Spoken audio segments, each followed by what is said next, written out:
2021 সালে best মান্থে 10ms এর revenue কত ছিল আর ওয়ার্স্ট মান্থে কত? বেস্ট মান্থে 3 বেস্ট মাসে হলো 3 আর ওয়ার্স্ট মাসে হলো 1.5। তুমি কি এখন 10ms থেকে স্যালারি নাও? হ্যাঁ। তুমি তোমার টাকা দিয়ে কি করো? আমার পার্টিকুলার আর কিছু জিজ্ঞেস করো না না না না আমার ওরকম করি না।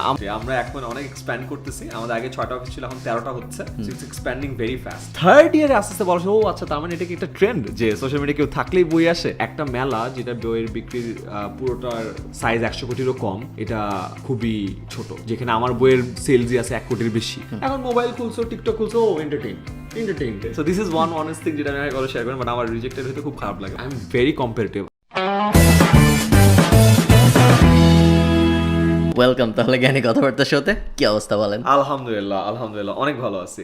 আমার ওই দিন তোমার সাথে দেখা হয়ে বেশ ভালো লাগছে, বিকজ অনেকের সাথেই দেখা হয়েছে, কথা হয়েছে, বাট তোমার সাথে কখনো আগে দেখা কথা হয় নাই। না খালিদ ফারহান আমি সবসময় অনলাইনে দেখতাম। আমরা কেন আগে কথা বলি নাই? হ্যাঁ, আগে কথাও বলা হয় নাই।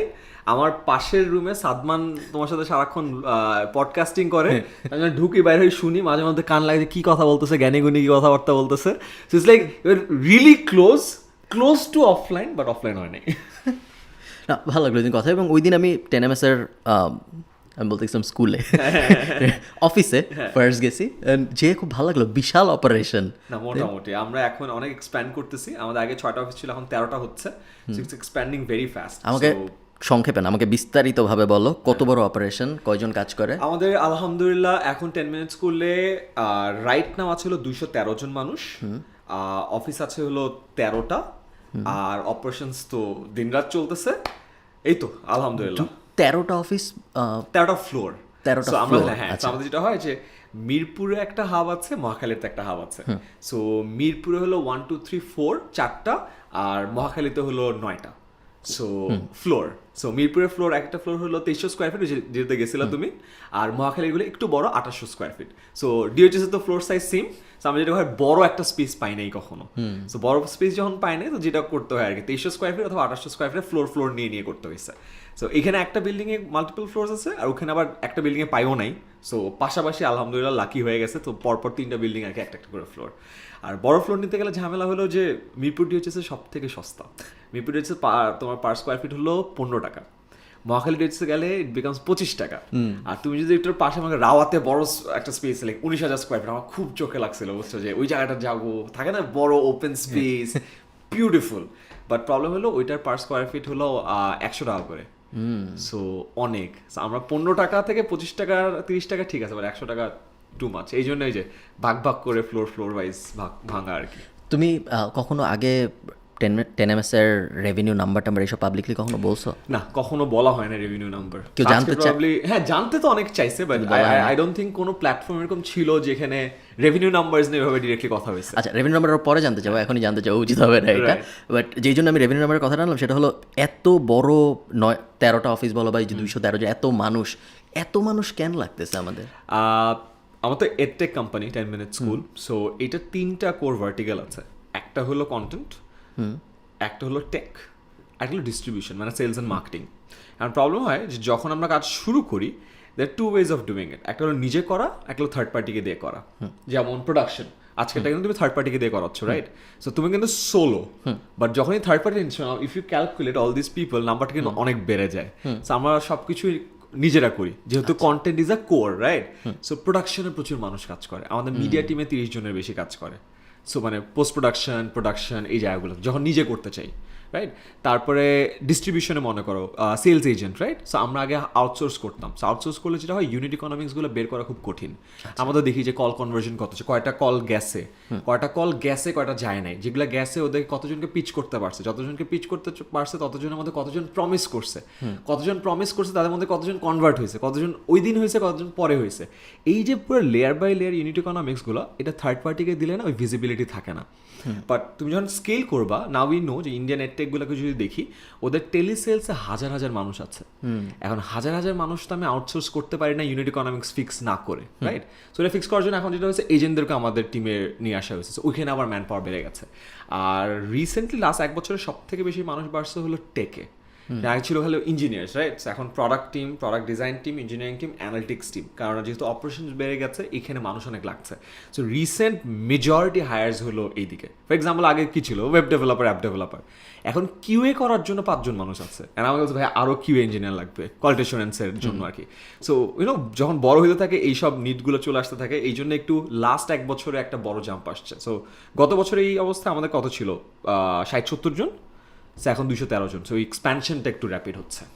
এটি আমি মাঝে মধ্যে ভাবি যে আমরা পুরো ওই দিন তোমার সাথে দেখা হওয়ার পরে পুরো অপারেশনস দেখার পরে বাসায় যে আমি এটাই ভাবতেছিলাম যে আমরা খুব ডিফারেন্টলি আমাদের মানে সিমিলার যে প্রোডাক্ট, ধরো আমাদের একটা কোর্স আছে, তোমাদের অনেক কোর্স আছে, এই সিমিলার প্রোডাক্ট আমরা খুব ডিফারেন্টলি চালাই, একদম পুরো আকাশ পাতাল ডিফারেন্স। আমার কোর্স সাইডে কেউ নাই মানে লিটারালি কেউ নাই, আমি অ্যাপ্রুভ করি স্টুডেন্টদের, জিরো কেউ নাই, এবং কোনো সমস্যা হয় না, খুব ভালো প্রফিট মার্জিন থাকে। ধরো নভেম্বর আমরা 2.5 কোটি টাকা কোর্স বেচি, আমরা হ্যাপি, কারণ ধরো 90% প্রফিট বা টেকের খরচ বাদ দিলে বেসিক্যালি প্রফিট।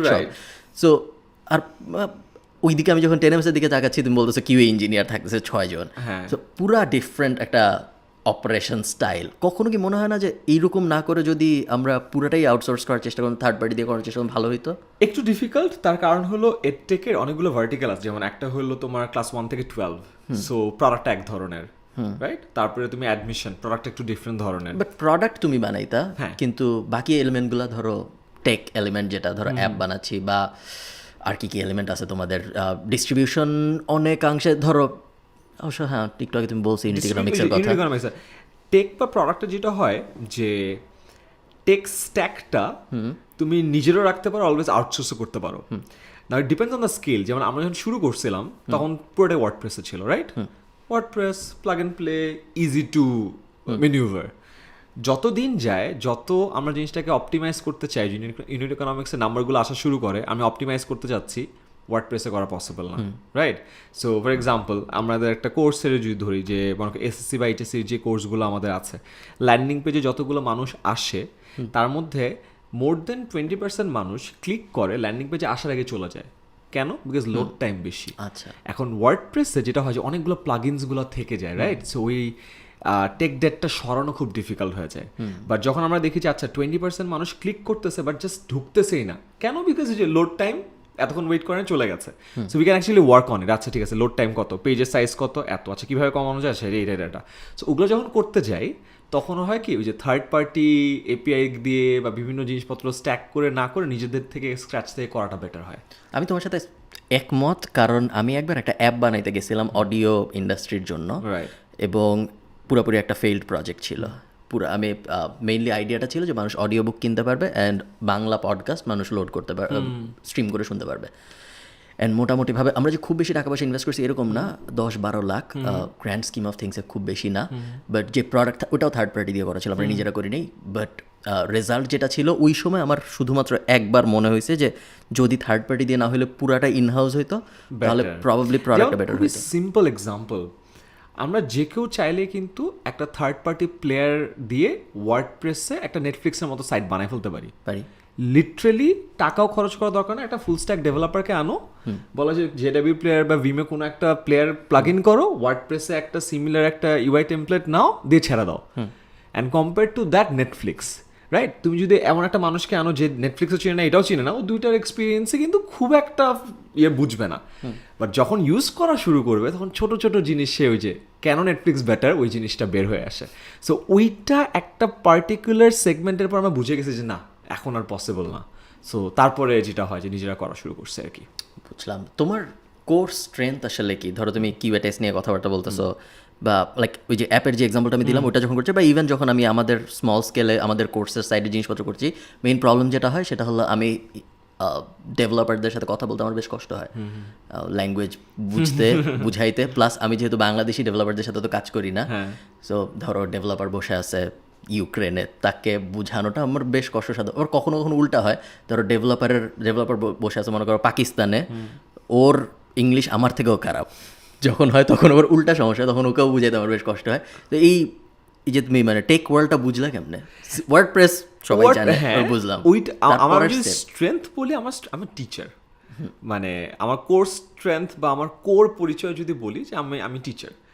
এখন টিচার হওয়ার জন্য আমার স্ট্রেংথ কি কন্টেন্ট বানানো, অ্যান্ড কন্টেন্ট বানানোর সাথে একেবারে অঙ্গাঙ্গিভাবে জড়িত কন্টেন্ট ডিস্ট্রিবিউশন, রাইট? সো আমি বলবো content and distribution is my strength, tech is not my strength. আমি কিন্তু টেকই না, আমি নট আ ডেভেলপার, আমি কিছুই না।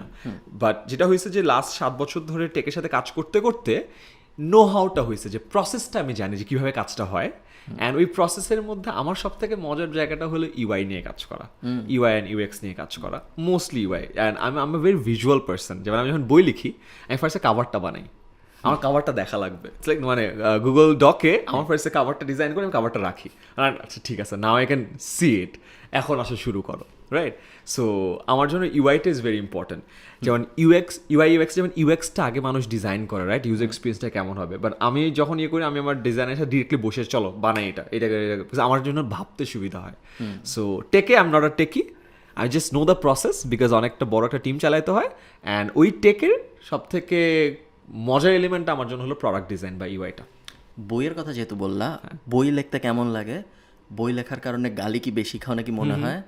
আর এই যে সেলিব্রিটিরা যে বই লেখে তারপর সেই বই যে অনেক বিক্রি হয়, এই ব্যাপারটা নিয়ে তোমার মতামত কি? আমি যে আমলে বই লেখা শুরু করছি গত বছরের আগে 3 বছর 17 সালে, ফার্স্ট নেভার স্টপ লার্নিং। ওই আমলে কেউ এরকম লিখতো না। ওই আমলে কোনো ঝামেলা বা কিছু হয় নাই। অ্যান্ড ওই টানা ওই বছর, তারপরে বছরের স্টুডেন্ট হ্যাক্স, তারপরে বছরের কমিউনিকেশন হ্যাক্স, অ্যান্ড 3টাই বেস্ট সেলার হয়েছে, 3টাই টপে ছিল। সো ওই প্রথম বছরে একেবারে কিছু হয় না, সেকেন্ড বছরে আরও কিছু মানুষ আসছে, তো তখন এটা হালকা হালকা বলা শুরু হয়েছে। থার্ড ইয়ারে আস্তে আস্তে বলা শুরু, ও আচ্ছা তার মানে এটা কি একটা ট্রেন্ড যে সোশ্যাল মিডিয়া কেউ থাকলেই বই আসে। সো থার্ড ইয়ারে আসে আমি একটু পাইছি। লাস্ট ইয়ারে তো আমার কোনো বই বের হয় নাই। সো লাস্ট ইয়ারে আবারও চুপচাপ আমাদের 10 মিনিট স্কুলের বই বের হয়েছিল, ওইটা নিয়ে শুনছি। কারণ ওইটা ছিল হলো যে স্পোকেন ইংলিশ, ঘরে বসে স্পোকেন ইংলিশ, সবার জন্য ভোকাবুলারি, যে ইংলিশের বইগুলো। সো তখন মানুষের একটা বিশাল ইয়ে ছিল, যারে বইমেলা তো ক্রিয়েটিভ বুকসের স্পোকেন ইংলিশের বই টপে থাকলে কেমনে হইলো, সেটা নিয়ে হয়। বাট মানে আমার কোর ফিলসফি খুবই সিম্পল, যে স্পোকেন ইংলিশের বই বেশি বিক্রি হওয়ার মানে কিন্তু এই না যে অন্য বইয়ের বিক্রি কমে গেছে, এটা কিন্তু উল্টাটা হয়। স্পোকেন ইংলিশের বইয়ের কারণে মেলায় অনেক মানুষ আসছে যারা কিনা মেলায় আসতোই না আদারওয়াইজ। আর আমার বইয়ের কারণে বা আমার সোশ্যাল মিডিয়া পোস্টের কারণে মেলার ফুটফল অনেক বাড়ছে, যারা কিন্তু হয়তো বা আসতোই না। এই বইটা কেনার পরে আমরা যদি যাই না, মেলার তো রিসার্চটা হয় না, বা যদি রিসার্চ হইতো বা অনলাইনের ক্ষেত্রে আমরা যদি দেখি, একজন কিন্তু একটা বই কিনে বের হয় না। যে আমার বইটা কিনতে আসছে সে কিন্তু আরো 2-3টা বই কিনে বের হয়েছে। সেই 2-3টা হলো পদ্মা সেতু, এখান থেকে শুরু। ওই প্রবলেম সে আরো বড় করতেছে হয়তো, কি জানো তুমি? হ্যাঁ, but you get it, right? হ্যাঁ, বুঝতে পারছি কি বলছো। হ্যাঁ, প্রবাবলি ট্রু, মোস্ট সার্টেনলি এটাই ট্রু। কারণ কখনো বাকেট সাইজ তো একটা হয় যে একজন আসে একটাই কিনবে, একটু তো বেশি হবে। সো আমার মনে হয় যে এই জায়গাটাতে এই ফাইটটা খুবই অনর্থক, যে এই বই নাকি ওই বই। যেমন কোন এই মিউজিক কন্টেন্ট ভালো নাকি কমেডি ভালো, এই জনরার এই ডিবেটটা তো আসলে কখনো শেষ হবে না। তো এই ডিবেটটা করাটা আমার কাছে মনে হয় না যে খুব একটা ফ্রুটফুল, বাট করে, অ্যান্ড আই গেট ইট কেন করে, বাট ইটস অল রাইট। হ্যাঁ, মানুষ শুধুমাত্র এই যে জনরা নিয়ে ডিবেট করে না, মানুষ মেইন কনসার্ন আমার মানুষের যেটা মনে হয় সেটা হলো ও ফেমাস হয়েছে ভিডিও বানায়, বা ও আসলে একজন ইনফ্লুয়েন্সার, এখন ও বই লিখতেছে, ওর বই অনেক বিক্রি হচ্ছে কারণ ও একজন ইনফ্লুয়েন্সার, নট বিকজ বইয়েও মহান কিছু লেখছে। এটা হইলো মানুষের মেইন আর্গুমেন্ট আমার যেটা মনে হয়। টু সাম এক্সটেন্ট আমি যখন অন্য সাইডে থাকি, ধরো আমাকে পাবলিশাররা মেইল করে যে আপনার বই লিখতে হবে না, আপনার ইউটিউব ভিডিওগুলো ট্রান্সক্রাইব করবো, ওটা একবার পড়লে ওটা একটা বই হয়ে যাবে। যখন আমি অন্য সাইড থেকে ব্যাপারটা দেখি, আমার মনে হয় সত্যি এরকম, মানে আমি হয়তো করতেছি না, বাট আমি শিওর অনেকে করতেছে। অ্যান্ড ওগুলা যখন মানুষ পড়তেছে, তখন পড়ে তাদের হয়তো এরকমই মনে হয় যে ধুরো কি লেখলো এটা। ট্রু। আর আরেকটা এই বইমেলার ইন্ডাস্ট্রির কথা যদি বলি, মানুষ কিন্তু আসলে বই পড়া অনেক কমাই দিছে। আমার 17 সাল থেকে তো যেহেতু আমার এই জায়গাটা আসা, আমি মেলায় যাইতাম রেগুলারলি, আমি মেলার ফুটফলও দেখতাম, কোন দোকানে কী হয়েছে দেখতাম। যেহেতু আমি আইবিতে পড়ছি, আমার বিজনেসের ব্যাপারে আগে থেকে একটা আইডিয়া ছিল। সো ডানে বামে কে কী করতেছে না করতেছে, এটা একটা অলওয়েজ থাকে। অ্যান্ড বই লেখার পর যখন আমি this is the first time আমি একটা প্রোডাক্ট বানাইছি যেটা বিক্রি হচ্ছে। বিকজ 17 আগে তো আমার কোনো প্রোডাক্ট কখনো বিক্রি হয় নাই। আমি অন্যের প্রোডাক্টের মার্কেটিং করছি, বাট নিজের কোনো প্রোডাক্ট বিক্রি করি নাই, রাইট? 10 মিনিট স্কুল কত পুরানো? 10 মিনিট স্কুল হলো 2014 সালে শুরু, অফিসিয়ালি 15 সালে পেন অন পেপারে আর কি ট্রেড লাইসেন্স সহ শুরু 14 সালে শুরু হয়েছে, বাট তখন তো আমাদের কোনো পেইড প্রোডাক্ট ছিল না, রাইট? সো 17 সাল ইজ দ্য ফার্স্ট ইয়ার যেখানে আমার একটা প্রোডাক্ট গেছে যেটা মানুষ টাকা দিয়ে কিনতেছে। সো ফার্স্ট টাইম আমি দেখলাম ও this is how sales works, ও this is how marketing works, because টাকা আসতেছে, রাইট? তো তখন আমি আশেপাশে জিনিসটা দেখতাম। অ্যান্ড আমি জানি না বাইরে থেকে মানুষ দেখে কীভাবে, বইয়ের যে পুরো ইন্ডাস্ট্রিটা আছে এই ইন্ডাস্ট্রিটা কিন্তু খুবই ছোট, খুবই ছোট। খুবই ছোট বলতে বই মেলায় বিক্রি হয়, বইয়ের বিক্রি কত হয়? 100 কোটিও হয় না। সো একটা মেলা যেটা বইয়ের বিক্রির পুরোটার সাইজ 100 কোটিরও কম, এটা খুবই ছোট, যেখানে আমার বইয়ের সেলসই আছে 1 কোটির বেশি। সো আমি যদি একটা মেলায় 1% কন্ট্রিবিউটর হই তাহলে তো মেলাটা ছোট, রাইট? সো প্রবাবলি অন্য মেলায় গেলে আমার পার্সেন্টেজটা ছোট হইতো, বাট অ্যামাউন্টটা বড় হইতো। এটাই তো দরকার দিন শেষে, রাইট? যেমন বড় বড় স্টার্ট আপগুলোতে তোমার কোম্পানি বড় হয়, ফাউন্ডারের স্টেকটা ছোট হইতে থাকে। ওই যে বলো না যে তুমি কি 10 লাখ টাকার বিজনেসে 100% ওন করতে চাও নাকি 10 কোটি টাকার বিজনেসের 10% ওন করতে চাও, অ্যাজ সিম্পল অ্যাজ দ্যাট। আমার কাছে মনে হয় যে বাংলাদেশের বইয়ের ওভারঅল ইন্ডাস্ট্রিতে বা বই পড়ার যে ঝোঁকটা বা নাম্বারটা এটাই অনেক কম।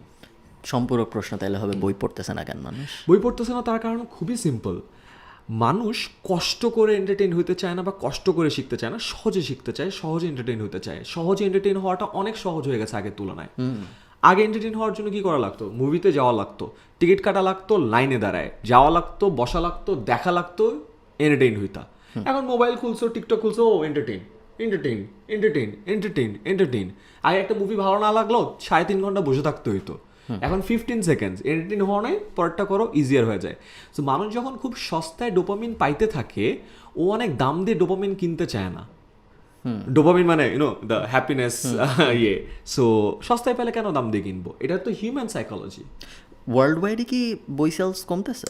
ওয়ার্ল্ড ওয়াইডের ডেটাটা আমার কাছে নাই, সো আমি প্রপারলি বলতে পারবো না, বাট বাংলাদেশেরটা আছে, সো ওইটা থেকে যদি বলতে পারি আর কি। এই আর্গুমেন্টে ওয়ার্ল্ড ওয়াইডও কমা উচিত, তাই না? হ্যাঁ, মেবি আমি ওয়ার্ল্ড ওয়াইডের কাহিনীটা জানি না। আয়মান বলছে ওয়ার্ল্ড ওয়াইড কমতেছে। না আমি জানি না। আচ্ছা, তুমি যেহেতু অপারেশনস নিয়ে কাজ করতেছো এখন অনেক, এই প্রবলেমটা আমার হয় যখন আমি অনেক অপারেশনস নিয়ে কাজকর্ম করতেছি, টিম ম্যানেজ করতেছি, এই করতেছি, ওই করতেছি, তখন একটা পর্যায়ে যে আমার মনে হয় আমি নতুন কিছু শিখতেছি না আর, বা শেখার জন্য আর সময় দিতে পারতেছি না। এক সময় অনেক, যেহেতু বই পড়া নিয়ে কথা হচ্ছে, এক সময় অনেক বই পড়া হইতো, মাঝখানে বই পড়া বন্ধ হয়ে গেল, বিজনেস বড় হচ্ছে, বিজনেসের অপারেশনস আমি অনেক টাইম দিচ্ছি, পিপল ম্যানেজ করতে পারতেছি, প্রবাবলি ওই স্কিলগুলো আমি শিখতেছি, বড় হচ্ছে, বাট নলেজ অ্যাকোয়ার করার জন্য যে ডেলিভারের টাইম ছিল নাই হয়ে গেল, দিতেই পারতেছিলাম না। এখন আবার আস্তে আস্তে দেওয়া শুরু করতেছি। তোমার কি কখনো মনে হয় যে তুমি অপারেশনস ম্যানেজ করতে যে ওই কয়েকটা কোর স্কিলই আরও ভালো হচ্ছে, কিন্তু আরও অনেক পসিবল স্কিল ছিল যেগুলো তুমি হয়তো ভালো করতে পারতে, বা টাইমই দিতে পারতেছো না? আমার মনে হয় যে এইটা সবার জন্য প্রযোজ্য। ফর এক্সাম্পল, আমার তো টিচার হওয়ার শখ ছিল, এন্টারপ্রেনার হওয়ার শখ ছিল না। টিচার হইতে চাইছিলাম, পরে দেখছি আচ্ছা টিচার হওয়ার জন্য একটা কিছু করে খাইতে হবে, একটা টাকা ইনকামের একটা ব্যবস্থা করতে হবে, টিম বানাইতে হবে, ট্রেড লাইসেন্স করতে হবে। করতে করতে করতে করতে একটা ব্যবসা দাঁড়ায় গেছে। বাট শক্ত ছিল পড়ানো। আমি অফলাইনে পড়াইতাম কোচিং সেন্টারে, সো কোচিং সেন্টারে ম্যাথ পড়াইতাম আর অ্যানালিটিক্যাল স্কিলস পড়াইতাম। সো আমার যেহেতু ম্যাথসের জিনিসপত্র ছিল, অ্যান্ড ওই আইবিএস স্যাটের ম্যাথস তো খুব easy, it's not like calculus and all. So ছোটো শর্টকাট বুঝাইতা, লোকজনের চোখ ওয়াও, ও বাবা ভাই ইউর এ জিনিয়াস। আমি বাংলা মিডিয়ামে ছিলাম ক্লাস 1 থেকে, আমার জীবনে কেউ জিনিয়াস বলে নেই। সো আমাকে ফার্স্ট টাইম যখন দেখি, অ্যান্ড ফার্স্ট ইয়ার যখন তুমি পড়াবো, তুমি ইউনিভার্সিটি ফার্স্ট ইয়ারে, তোমার স্টুডেন্টগুলো কিন্তু তোমার থেকে 1 বছর ছোট। সো সেম ইয়ারের অলমোস্ট বলা যায় ছেলেরা মেয়েরা তোমাকে বলতেছে তুমি জিনিয়াস। 40 জনের সামনে তো আমি নিজেকে জীবনে দাঁড়াইও নাই, লেট অ্যালোন ওরা আমাকে বলছে জিনিয়াস। সো ওইটার প্রতি আমি এডিক্টেড হয়ে গেছিলাম যে I need to Impress them. মানে কন্টেন্ট ক্রিয়েটার যেমন কন্টেন্টের ভিউজ নিয়ে এডিক্টেড হয়ে যায়, right? I was addicted to that. And আমি সব রিসার্চ করতাম যে আচ্ছা আরও ম্যাথটা কীভাবে বেটার করানো যায়, আচ্ছা জিওমেট্রি কীভাবে বেটার করানো যায়। তখন ওই যে ভেরিটেসেমের কন্টেন্ট দেখতাম, ভিসসের কন্টেন্ট দেখতাম। আমি যদি ম্যাথস পড়াতাম, নাম্বার ফাইলের প্রচুর ভিডিও দেখতাম যে কেমনে কী কী করায়, ওটাই সবার দেখাইতাম, ইমপ্রেস করতাম। So that was fun. So শখ ছিল ওইটা, হয়ে যেতে হয়েছে এন্টারপ্রেনার। তারপরে যেটা হয়েছে যে হ্যাঁ, process gets slowed because you need to take care a lot of things. And শুরুর দিকে তাও ছিল, এখন আমি খুবই অ্যাগ্রেসিভলি চেষ্টা করি যেই কাজটা ডেলিগেট করা পসিবল ওইটা আমি কখনো করি না। সো আমার একটা, আমি জানি না কোথাও ইন্টারনেটে কোথাও দেখছি, বাট আই হ্যাভ মেমোরাইজড ইট। আমি আমার টিমের সবাইকে বলি যে এলিমিনেট অল দ্য টাস্ক যেটা তোমার করার দরকার নেই, তারপর এটাকে অটোমেট করো, দেন তুমি ডেলিগেট করো, and then you move up and সাইকেলটা করো। এলিমিনেট অল দ্য টাস্ক যেটা দরকার নেই, যেটা আছে ওটাকে অটোমেট করে ফেলো, কাউরে দিয়ে দাও, অ্যান্ড ইউ মুভ আপ। যত তাড়াতাড়ি তুমি এই সাইকেলটা করতে পারবা তুমি তত ফাস্ট উপরে উঠতে পারবা। অ্যান্ড আমি এই জিনিসটা অ্যাগ্রেসিভলি ফলো করি। আগে যেটা থাকতো যাচ্ছে ডেলিগেট করছে কেমন হবে না হবে না, করো, করতে কষ্ট হয় ডেলিগেট? না এখন আর হয় না, আগে হয়তো কিছু জায়গায় তো of course you have to compromise a bit, right? For example এই মাইক টেক ইভেন্ট সেটা আমি যদি ডিরেক্টলি কেউ একজন করে দিচ্ছে আমি কিছু দেখি নাই, হয়তো বা আমার মন মতো হয় নাই, বাট ওই 5% খরচটাকে আমি মেনে নেই for the bigger good or the greater good. So ওই জিনিসটা আমি খুব অ্যাগ্রেসিভলি জিনিসটা এখন ফলো করার চেষ্টা করি। আর যদি দিন শেষে বলো না, there are few things that you won't ever get, that is time, এটা পসিবল না। So I try to ensure যে what are the other leverages that you can use? HR মানে হিউম্যান রিসোর্স, অন্য মানুষ অথবা মানি, রাইট? সো তোমার মানি অথবা তোমার মানুষজনকে দিয়ে যদি তুমি জিনিসটা করতে পারো, টাইমটাকে সেভ করতে পারো, ইউ ক্যান অ্যাকচুয়ালি এক্সপ্লোর, যেটা বলতেছিলাম যে other things in the world যেটা হয়তো আমাদের এই জীবদ্দশায় এক্সপ্লোর করা হবে না। So you can get a bite of it. এই নভেম্বরে আমি এই যেহেতু কোর্সের এক্সাম্পলটা আসলে, এই নভেম্বরে আমি 4,500 মানুষকে মোটামুটি অ্যাপ্রুভাল দিছি। আমি নভেম্বরের 21 তারিখ দেশে আসছি এবং তখনও আমাদের ব্ল্যাক ফ্রাইডে ডিসকাউন্ট প্রায় শেষের দিকে। তো নভেম্বর 30 তারিখ, নভেম্বর যে কয়দিনের হয় 30 তারিখ পর্যন্ত, এবং প্রত্যেক দিন রাত 4টা-5টা পর্যন্ত আমি অ্যাপ্রুভাল দিচ্ছি। এবং তখন আমার প্রত্যেক দিনই আমি যখন ইমেল খুলতেছি, প্রত্যেক দিনই আমার মনে হচ্ছে যে আমি ডেলিগেট করতে পারি। কিন্তু এই ডেলিগেট করার যে ভয়টা, যে ডেলিগেট করব, ও অ্যাপ্রুভাল দিবে, আমি জানি লজিক্যালি, আমি বুঝতেছি যে আমার ডেলিগেট করা উচিত, 4,500 অ্যাপ্রুভাল দেওয়ার কোনো মানে নেই, কিন্তু দিতে বেশ কষ্ট হয় আমার। একটু কষ্ট হয় শুরু, এটা সবারই, অ্যান্ড যে কোনো লেভেলে তুমি যেদিন দিয়ে দিবা তারপর দিন যেন হ্যাঁ একটু আগে দেওয়া উচিত ছিল, রাইট? সো এটা বাট এটা আমি আমার টিমের লিডদেরকে সবাইকে বলি, eliminate, automate, delegate, move up, or else you won't move up. Because আমি দেখছি যে আমার লাইফের 10 মিনিটসগুলো আমার বৃহত্তর একটা সময় যে মানুষকে ফিডব্যাক দিতে। এবার আমি খেয়াল করছি আমার ফিডব্যাকগুলো কীরকম হয়, আমার ফিডব্যাকগুলো খুবই রিপিটেটিভ হয়, রাইট? মাইক্রো ম্যানেজেরিয়াল হয়, অ্যান্ড এমন হয় যে জিনিসটা অলরেডি কোনো না কোনো একটা এসওপি বা চেকলিস্টে লেখা আছে।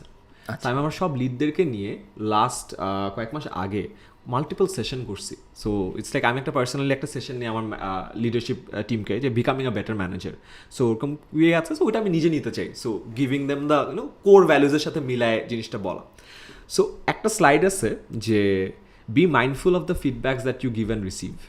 সো আমি যে ফিডব্যাকগুলো দিই, যে আমি খেয়াল করছি repetitive, micro manager, already existing in the SOP, that means আমি স্টাক।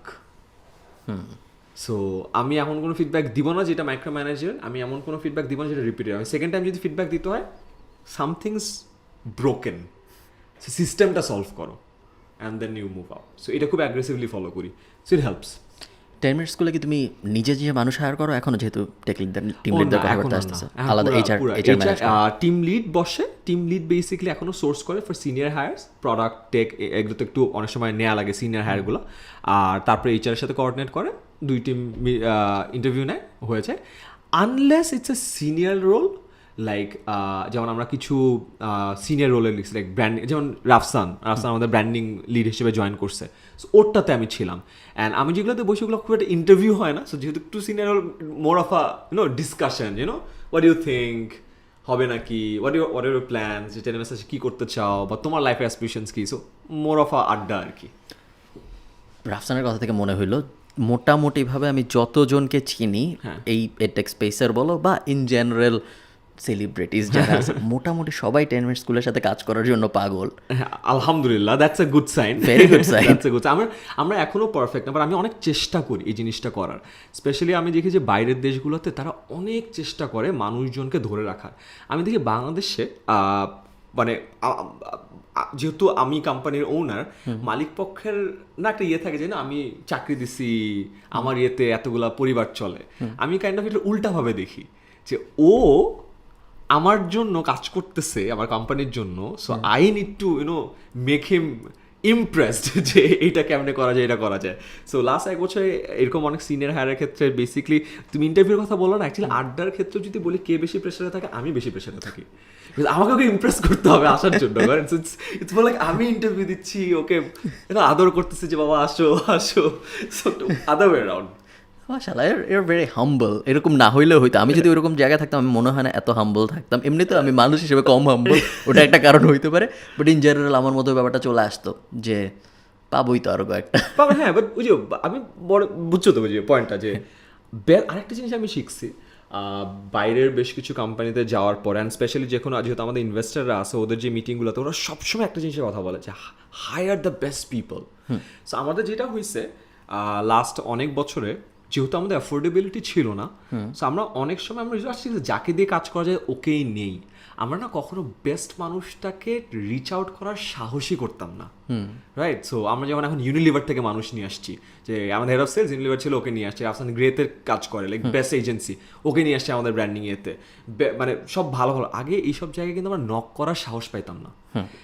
ওখানে যে আমি শিখছি এই জিনিসটা, যে সাহসটা দরকার।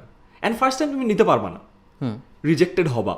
সো যে কারণে আমি বলতেছি এটা আমার ইন্টারভিউ, বিকজ আমাকে তো রিজেক্ট করে, রাইট? আসতে চাচ্ছে না। But once you get one Unilever যে কিনা 10 মিনিটসগুলো আসছে, একটা বিএটি থেকে যে 10 মিনিটসগুলো আসছে, একটা গ্রে থেকে 10 মিনিটসগুলো আসছে, তখন না তুমি যে এটা বললে ক্লিক করে, এটা করলে হয়। সো তোমারও ওভারঅল কোম্পানির কালচারটা বেটার হয়ে যায় ওভারঅল। সো এইটা শিখছি। কিছু রিজেকশন লাইফে ভালো কাজে দিচ্ছে, that's a good thing. Reject হলে কি খারাপ লাগে? হ্যাঁ, আমার খুব লাগে, এখনো লাগে। আমার এখন লাগে। I am very competitive. আমার ইভেন স্পোর্টসে এটা বলা উচিত, কেউ জানে না, সুপার কম্পিটিটিভ। আমার ফর এক্সাম্পল তুমি ছাতা লাগিয়েছ না, তার উপরে ছাদে ব্যাডমিন্টন আছে। আমি যদি একটা ব্যাডমিন্টন ম্যাচ হারি, আমার প্যারা লাগে। আমি আমার খেলা কালকে ইউজুয়ালি কম হারি, আমি মোটামুটি টেনে one of the good players আর কি। সো খেলতেছে, কালকে আমার খেলার পর আমি প্র্যাকটিস করছি আরো আধা ঘন্টা চাপ মারা, যে হচ্ছে না। তারপরে কিছুদিন আগে আমি ব্যাডমিন্টন র্যাকেট কিনে আনছি। সো আমাদের ইউজুয়ালি 1-1.5 টাকার র্যাকেট আছে, তাই আমার ভালো র্যাকেট লাগবে। সো গুলশান ডিসি মার্কেটে গেছিলাম, 10,000 টাকার র্যাকেট, ইয়নেক্সের অরিজিনাল, জানি না অরিজিনাল দিছে কিনা, পরে 5,500 টাকা দিচ্ছে। I am very happy. তারপরে আমি এখন ব্যাডমিন্টনের ভিডিও দেখা শুরু করছি, যে সো আমার হারতে বা রিজেক্টেড হইতে অনেক খারাপ লাগে। আমি শো করি না যে খারাপ লাগে, বাট পডকাস্টে বলি, যেহেতু পডকাস্ট বলছো অনেস্ট হইতে, so this is one honest thing যেটা আমি শেয়ার করি। বাট আমার রিজেক্টেড হইতে খুব খারাপ লাগে। অলদো আমি বলি রিজেক্টেড হওয়া ভালো, বাট আমার খুব খারাপ লাগে। হ্যাঁ, খারাপ লাগলেও ব্যাপারটা ভালো। তোমার কি মানে এই জন্য খারাপ লাগে কারণ তুমি জানো যে, লাইক ফর এক্সাম্পল, আমি যদি আমার কোম্পানির মানুষজনের সাথে বা ইভেন আমার ফ্রেন্ডদের সাথেও যারা আমাকে কোনো একটা স্পেসিফিক কাজের জন্য রেসপেক্ট করে, ধরো এজেন্সি চালাচ্ছে এই জন্য রেসপেক্ট করে, কিন্তু ফুটবল খেলতে যে আমি হারলাম, মনে হয় যে এজেন্সির কাজের জন্য রেসপেক্টটা কমে যাবে কারণ ফুটবলে হারতেছি, এরকম কিছু মনে হয়? এটা না, it's like I want to Impress them with my football skill as well. Okay, right. For example কিছুদিন আগে একটা টুর্নামেন্ট, যে ইনফ্লুয়েন্সার ফুটবল খেলো না পাঠাওয়ারিয়াতে, সো আমার কথা যাওয়ার কথা ছিল, তো আমি ইন্ডিয়াতে ছিলাম, সো তখন কোঅর্ডিনেট করতে পারি না, সো আমার টিম ছিল না। সো সাকিব বিন রশিদ খেলছে, সো আমি একদিন কল করছি যে ফ্রাইডে, রাইট, 5:30, সো আমার একটা স্লট আছে, সো আমি বের হয়েছি, সেম টাইমে ফুটবল ম্যাচ ছিল। আমি শুভকে যে তুই কি আসিস, বলে হ্যাঁ দোষ আসি। আচ্ছা ঠিক আছে, আমি আসতেছি। আমি ওর টিমে খেলছি, অ্যান্ড গেস ফার্স্ট সিজন খেলছি, ওর টিমের ছেলেপেলে আমাকে পাস দিচ্ছে না, কারণ আয়মান সাদিক টিচার, ও কি খেলবে সিনিয়র মানুষ, তো পাস দিচ্ছে না। সো তো ফার্স্ট টাইম বল পাইছি, এটার ভিডিওতে আছে, আমাকে এখন রেকর্ডিং দিচ্ছে না। ফার্স্ট বল টাচ করছি, একটা ঘুরাইছি, মারছি, গোল। সো ওরা আচ্ছা পারে, ওদের ক্যাপ্টেন বলছে ভাইরে বল দে, ভাই প্লেয়ার আছে, বুঝছো? তারপরে বল দেওয়া শুরু করছে, ফাটায় গোল টোল দিছি, আর যেটা শুট টুট করছে, চিয়ারটে করছে, সবাই অনেক অবাক। অ্যান্ড ওই যে দেখো, আমার ছোটবেলায় যে অ্যাডিকশনটা ছিল, যে মানুষজনকে ম্যাথ দিয়ে ইমপ্রেস করছে, অবাক হয়েছে, আই থিঙ্ক ওই অ্যাডিকশনটা এখনো আছে।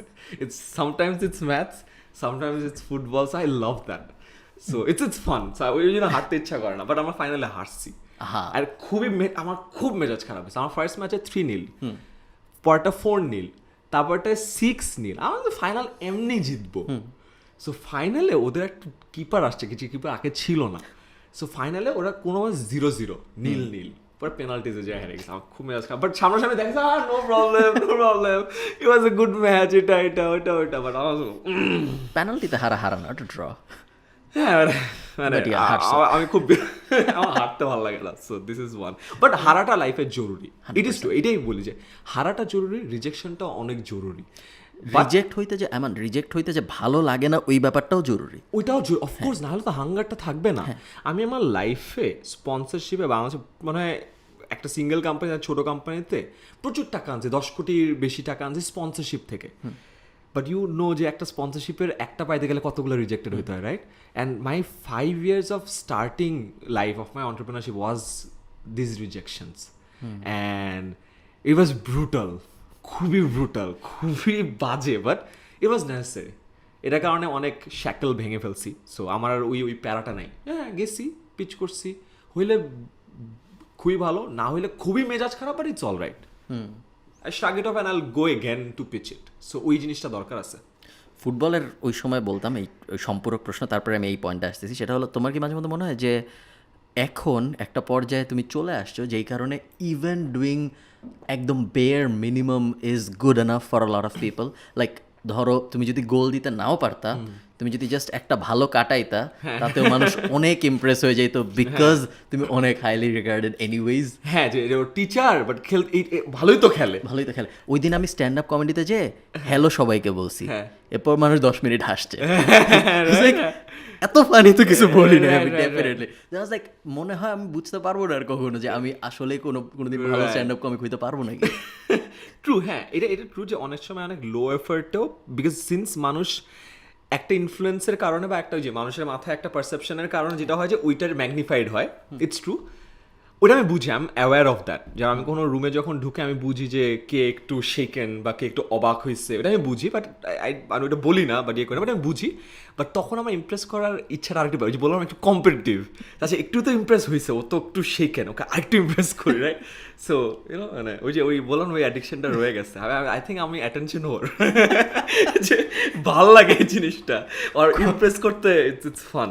কন্টেন্ট ক্রিয়েটার এক সময়, আচ্ছা আমি ওয়ার্ডটা না বলে আমি খুবই ডিসেন্ট, আমি এইসব কথাবার্তা বলি আমি।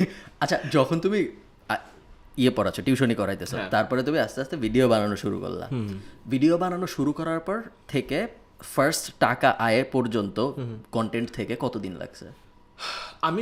আমি তো 11তে এইচএসসি না তুমি, হ্যাঁ 11তে। সো 12তে আমি ঢাকা বিশ্ববিদ্যালয়ে ঢুকলাম। আইবিএতে ঢুকানোর পর থেকে টিউশন করা শুরু করছি। আমার ফার্স্ট টিউশন ছিল 3000 টাকার, ক্লাস 8 একটা বাচ্চাকে পড়াতাম। তারপরে মে জুন মাসে মেন্টার্সে রিক্রুট করে, সো মেন্টার্সে ঢুকলাম। তারপরে মেন্টার্সে পড়ানো শুরু করলাম, তখন টাকা একটু বাড়ছে। তারপর যেটা হয় 2-3 মাস পরে প্রাইভেট ব্যাচ শুরু হয় মেন্টার্সের।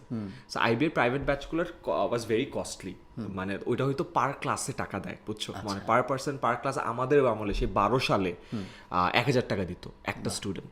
সো তুমি যদি মনে করো যে 5 জন স্টুডেন্টকে পড়াও, আমি যেটা কোনো ব্যাচে পড়াইতাম 1 জন 5 জন, সো তখন 1000 টাকা নেন 800 টাকা করে নিতাম আর কি। বাট 5-40 4000 টাকা এক সিটিংয়ে। সো তুমি যদি 3-4টা ব্যাচ পড়াও, তুমি চিন্তা করো 3টাও পড়াও, এক সিটিংয়ে 4000, 3-4 12,000 টাকা পার ডে। সো ওই আমলে বুঝে আমরা ফ্রেন্ডরা কম্পিট করতাম যে আজকে 12,000 টাকা, আজকে এত হাজার টাকা। সো ওইটা ওয়াজ মাই ফার্স্ট ইনকাম বলা যায়। সো ওই আমার ফার্স্ট ইয়ারে ইনকাম শুরু হয়েছে 3000 টাকা দিয়ে, বাট ওই বছরেই আমার দেখা যেত মান্থলি ইনকাম লাখ লাখ টাকার উপরে উঠে গেছিলো সিজনের টাইমে। পুরো বছর আবার না, কারণ আমার তো আবার অ্যাডমিশন টাইমটাতে। সো পরীক্ষা শেষ হতো মে মাসে, সো জুন থেকে ডিসেম্বর পর্যন্ত আমি পড়াইতাম। একটা ভালো অ্যামাউন্টের টাকা আসতো, মাসে 1.5 লাখ টাকার মতো আসতো। সো মনে করো 7-8 লাখ টাকা একটা ইয়ে চলে আসে। সো এইটা হলো আমার ইনকাম। সো আমি অ্যাকচুয়ালি 4 বছর কিন্তু মেন্টার্সে পড়াইছি, প্রাইভেট ব্যাচ পড়াইছি, তারপরে ভিডিও বানানো শুরু করছি 14 সালে। আরও একটা ইন্টারেস্টিং ঘটনা আমি কখনো বলিনি, আমার যে ফার্স্ট ভিডিওটা 10 মিনিটস খুলে গেছে, ফর্মুলা কিন্তু একটাই, যেটা কিনা মোটামুটি একটা ওই যে ব্রেক দেয় না। সো ওটা আমার এমন না যে আগে ভিডিও বানাইছে, ওটা ফার্স্ট ভিডিও ছিল, ওটাই ব্রেক দিয়েছে। I was lucky. ওইটা অ্যাকচুয়ালি ছিল একটা টেলকোর জন্য। আচ্ছা, স্পন্সরড ভিডিও ছিল? না, স্পন্সর ভিডিও না, টেলকোরই একটা প্ল্যান ছিল। সো ওই টেলকোর জন্য ওই ভিডিওটা বানাইছিলাম। টেলকোকে তুমি পেলা কিভাবে ওই সময়? না, আমি পাই নাই। সো টেলকোর প্ল্যান ছিল যে এরকম কিছু ভিডিও বানাবে। So Telco was trying to figure out যে আচ্ছা কাকে দিয়ে বানানো যায়। সো যে এজেন্সির দায়িত্ব পড়ছে, ওই এজেন্সি ছিল হলো স্টুডিও ইমাজিন, আমার আইবিএর সিনিয়র ভাইয়া, 18th ব্যাচ, আমি ছিলাম 20th ব্যাচ। সো ওই ভাইয়া জানেন ততদিন আমি মেন্টার্সে আমি খুব ভালো পড়াতাম, আমার ইভ্যালুয়েশন খুব হাইয়েস্ট ছিল। ইভ্যালুয়েশন হলো ওই যে ওই স্টুডেন্টরা মার্ক করে আর কি তোমাকে। সাজ লাগে ওই যে পপুলার টিচার, ওরিয়েন্টেশন ক্লাস নেয়, ওই ছোটো স্কেলে পপুলার টিচার আর কি। সো ওকে আনো, ও ভালো পড়াবে, অ্যান্ড বেসিক ম্যাথ, জিওমেট্রি। তো ওই বিষয়ে আমি শ্যুট করছিলাম। এখনও ভিডিওটা আছে, ফর্মুলা কিন্তু একটাই নাম ভিডিওর, সাদা একটা পোলো পরা, আসলেও হ্যাংলা পাতলা লাগতেছিল, করছে। সো ওই ভিডিওটা আরেকটা কন্টেন্টের দায়িত্বে ছিল একটা বড় এনজিও, দ্য বিগেস্ট এনজিও বলা যায়। সো ওরা রিজেক্ট করছে। বাট যেহেতু আমার সিনিয়র ভাই ছিল, ওরা আবার টেলকোর কাছে দেখাইছে যে ভাই দেখেন বাট ভিডিওটা ভালো। পরে ওরাও রিজেক্ট করছে যে না, ও তো টিচার, 1 হলো টিচার না, 2 হলো কেমন লাগতেছে হ্যাংলা পাতলা একটা ছেলে, এই ভিডিওটা হবে না। তারপরে আমি ভাইয়াকে বলছিলাম যে ভাইয়া ভিডিওটা যেহেতু ইউজ করতেছে, আমি কি ইউজ করতে পারি? আচ্ছা ঠিক আছে, আমার কয়েকদিন পরে করো, যেহেতু রিজেক্ট করছে পরে। তারপর 2-3 মাস পর আমাকে ভিডিওটা দিয়েছে, আমি আপলোড করছি। So that's how it started. যে ও wow, And then it blew up, সবাই It share blew করা up, শুরু হ্যাঁ, করছে। আমার তার আগে তো মনে করো ফলোয়ার ছিল কত 5-6 হাজার মাত্র, মেন্টার্স আর প্রাইভেট টিউশনের যে স্টুডেন্টরা যারা ফলো করতো, ওইটাই আমার কাছে ছিল মনে করো যে ও বাবা, আমি ফলোয়ার চেক করতাম প্রোফাইলে যে বুঝছো যে 5,000 ফলোয়ার, আমার কাছে 4,597, আজকে 99 হয়েছে। ওই আমলটা ছিল, সবাইকে অ্যাডও করে ফেলতাম স্টুডেন্টদের কাছে, ওই আমল ছিল। ভিডিও আপলোড করছি, এর আগে 10 মিনিটসগুলোর ফেসবুক পেজে কোনো ভিডিও নাই, first video. First video 10 minute স্কুলের পেজ থেকে গেছে, পেজ থেকে গেছে। ততদিনে 10 মিনিট স্কুল নামের এক্সিস্টেন্স আছে, আমার কোনো পেজ নেই তখন, আইমান সাদিকের কোনো পেজ নেই, I am not a creator. 10 minute স্কুলের পেজ আছে, ওখানে আমি ইনফোগ্রাফিক বানাইতাম, ডিজাইন করতাম, পাওয়ার পয়েন্টে বানাইতাম, ডিজাইন করতাম, পোস্ট করতাম, বানাইতাম, পোস্ট করতাম। যেহেতু আমি অ্যাডমিশনের নিয়ে কাজ করতাম, সব অ্যাডমিশনের বিভিন্ন জিনিস, যে কতজন পরীক্ষা দেয়, কতজন চান্স পায়, এত থেকে এত পার্সেন্ট, ইনফোগ্রাফিক বানাইতাম আর কি, স্লাইড ছেড়ে আপলোড করতাম, ওরা ওখানে পোস্ট দিতাম। So that was the first video. Upload করে খাইতে গেছি, এসে দেখি যে 30-40টা শেয়ার, মানে এখন অফকোর্স 30-40 ইজ নাথিং, বাট ওই আমলে ব্যাক ইন 2014, আমার জন্য অনেক কিছু। না 2014 30-40 আমার না, মানে আমি জীবনে 30-40 শেয়ার দেখি নাই, বাই দ্য ওয়ে, জীবনে দেখি নাই যে 30 জন মানুষ শেয়ার করছে। অ্যান্ড আমি দেখি আমার আইবি এর 2-1 জন মানুষ শেয়ার করছে, বুঝছো, সিনিয়র ভাইরা। কি হয়েছে এইটা? তারপরে ওই দিনের পর ঘুমাইছি, সকালবেলা উঠে রিফ্রেশ দেখি 100 মানুষ শেয়ার করছে। আমি ওকে, দিস ইজ আ থিং। তারপর যেটা হয়, ওইটা দিয়ে আইবিএ তো অনেক মজা হইতো, ফর্মুলা কিন্তু একটা আমাকে দিয়ে মজা করতো যে এরকম করছে, ভূমিগুণ উচ্চতা থিং এন আইবিএ। তো তারপর থেকে আস্তে আস্তে ভিডিও বানানো শুরু করলো। সো তারপর যেটা হইলো, যেহেতু টাকার কথা বলছো, আমি 19 বছর বয়স থেকে টাকা ইনকাম করা শুরু করছি, যে 3,000 টাকা থেকে। দেন ওই বছরের প্রতি মাসে লাখ টাকা ইনকাম হইতো অন অ্যান অ্যাভারেজ। আইবিএ থেকে বের হয়েছি, আমার ইনকাম 0 হয়ে গেছে। তখন আইবিএর থেকে বের হইলে কি আর আইবিএর কোচিং করানো যায় না? এটা যায় না। সো ইটস আ থিং, বুঝছো। সো তুমি বের হয়ে গেছো আর তুমি শেষ, মেন্টার্সের পড়াবা না, শেষ। দ্যাটস হাউ ইট ইজ, মানে you get a farewell and all, বুঝছো। So no one expects. তো বের হয়ে গেছে, এখন তার যেহেতু মেন্টার্স স্টুডেন্ট পড়ায় তো লজ্জা লাগে, তো উচিত না, মানে থাকে না ট্রেডিশন। সো তখন আর টাকা পয়সা নাই।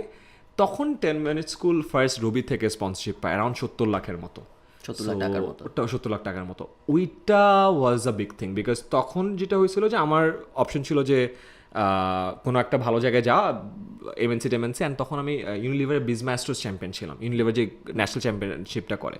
সো পিপল ওয়ার এক্সপেক্টিং যে আমি ইউনিলিভারে যাবো।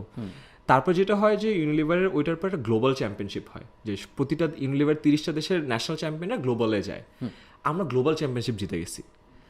It's like a big thing, in paper পত্রিকায় আসছে, for the first time Bangladesh গ্লোবালটা জিতছে, লাইক হার্ভার্ড MIT-কে হারায়। আমার বাপ মা ভাবছে আমি ইউনিলিভারে ঢুকে গেছি, ডান। সো তখন স্পন্সরশিপটা পাই নাই, বাট লাস্ট মোমেন্টে যখন যাবো বা যাবো না, এখন স্পন্সরশিপটা কনফার্ম হলো, তারপর আর যায়নি।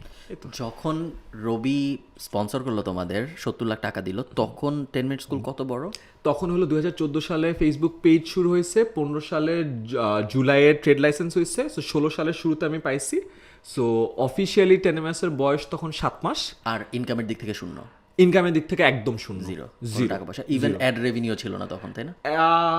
অ্যাড রেভিনিউ হয়তো বা ছিল, বাট কত, $100 না, বলার মতো $10 তখন তো ফেসবুকে ছিল না, ফেসবুকে তো ছিল না, ইউটিউবে কিছু ভিডিও ছিল, ইউটিউবে কত 200-300 ভিডিও ছিল। মান্থলি ডলারে বললে $50 ছিল না, মানে টাকার জন্য আমরা পাইনি, আমরা পাইছি বেসিক্যালি আইবলসের জন্য। সো রবি আমাদেরকে স্পন্সর করছে বিকজ ওদের CSR ফান্ড ছিল, অ্যান্ড CSR ফান্ড গেছে যে এত মানুষের কাছে রিচ আউট করছে। আমরা জাস্ট দেখাইছি যে ভাই আমাদের ফেসবুক পেজে এত মানুষ আছে, এতগুলো ভিডিও আছে, ইউটিউব পেজে এত মানুষ আছে, এত মানুষ দেখতেছে, it's a good deal. 70 lakh স্পন্সরের পুরো ব্যাপারটা কিরকম ছিল? 70 লাখ টাকা দিল, বদলে কি হবে? 1 বছরের পাওয়ার্ড বাই রবি, সব কন্টেন্টে পাওয়ার্ড বাই রবি। তারপরে কি ওটা রিনিউ করছিল তোমরা? হ্যাঁ, সো এখন আছে আমাদের 5 বছর দাম বেড়েছে? দাম খুব একটা বাড়ে নাই, কম, কারণ ওদের ওইখানে যেটা থাকে যে এত বড় চাঙ্ক তো আসলে difficult, it's a big amount, right? So 1 কোটির আশেপাশে একটা। এখনো কি ওরা এটা CSR বলে চালায়?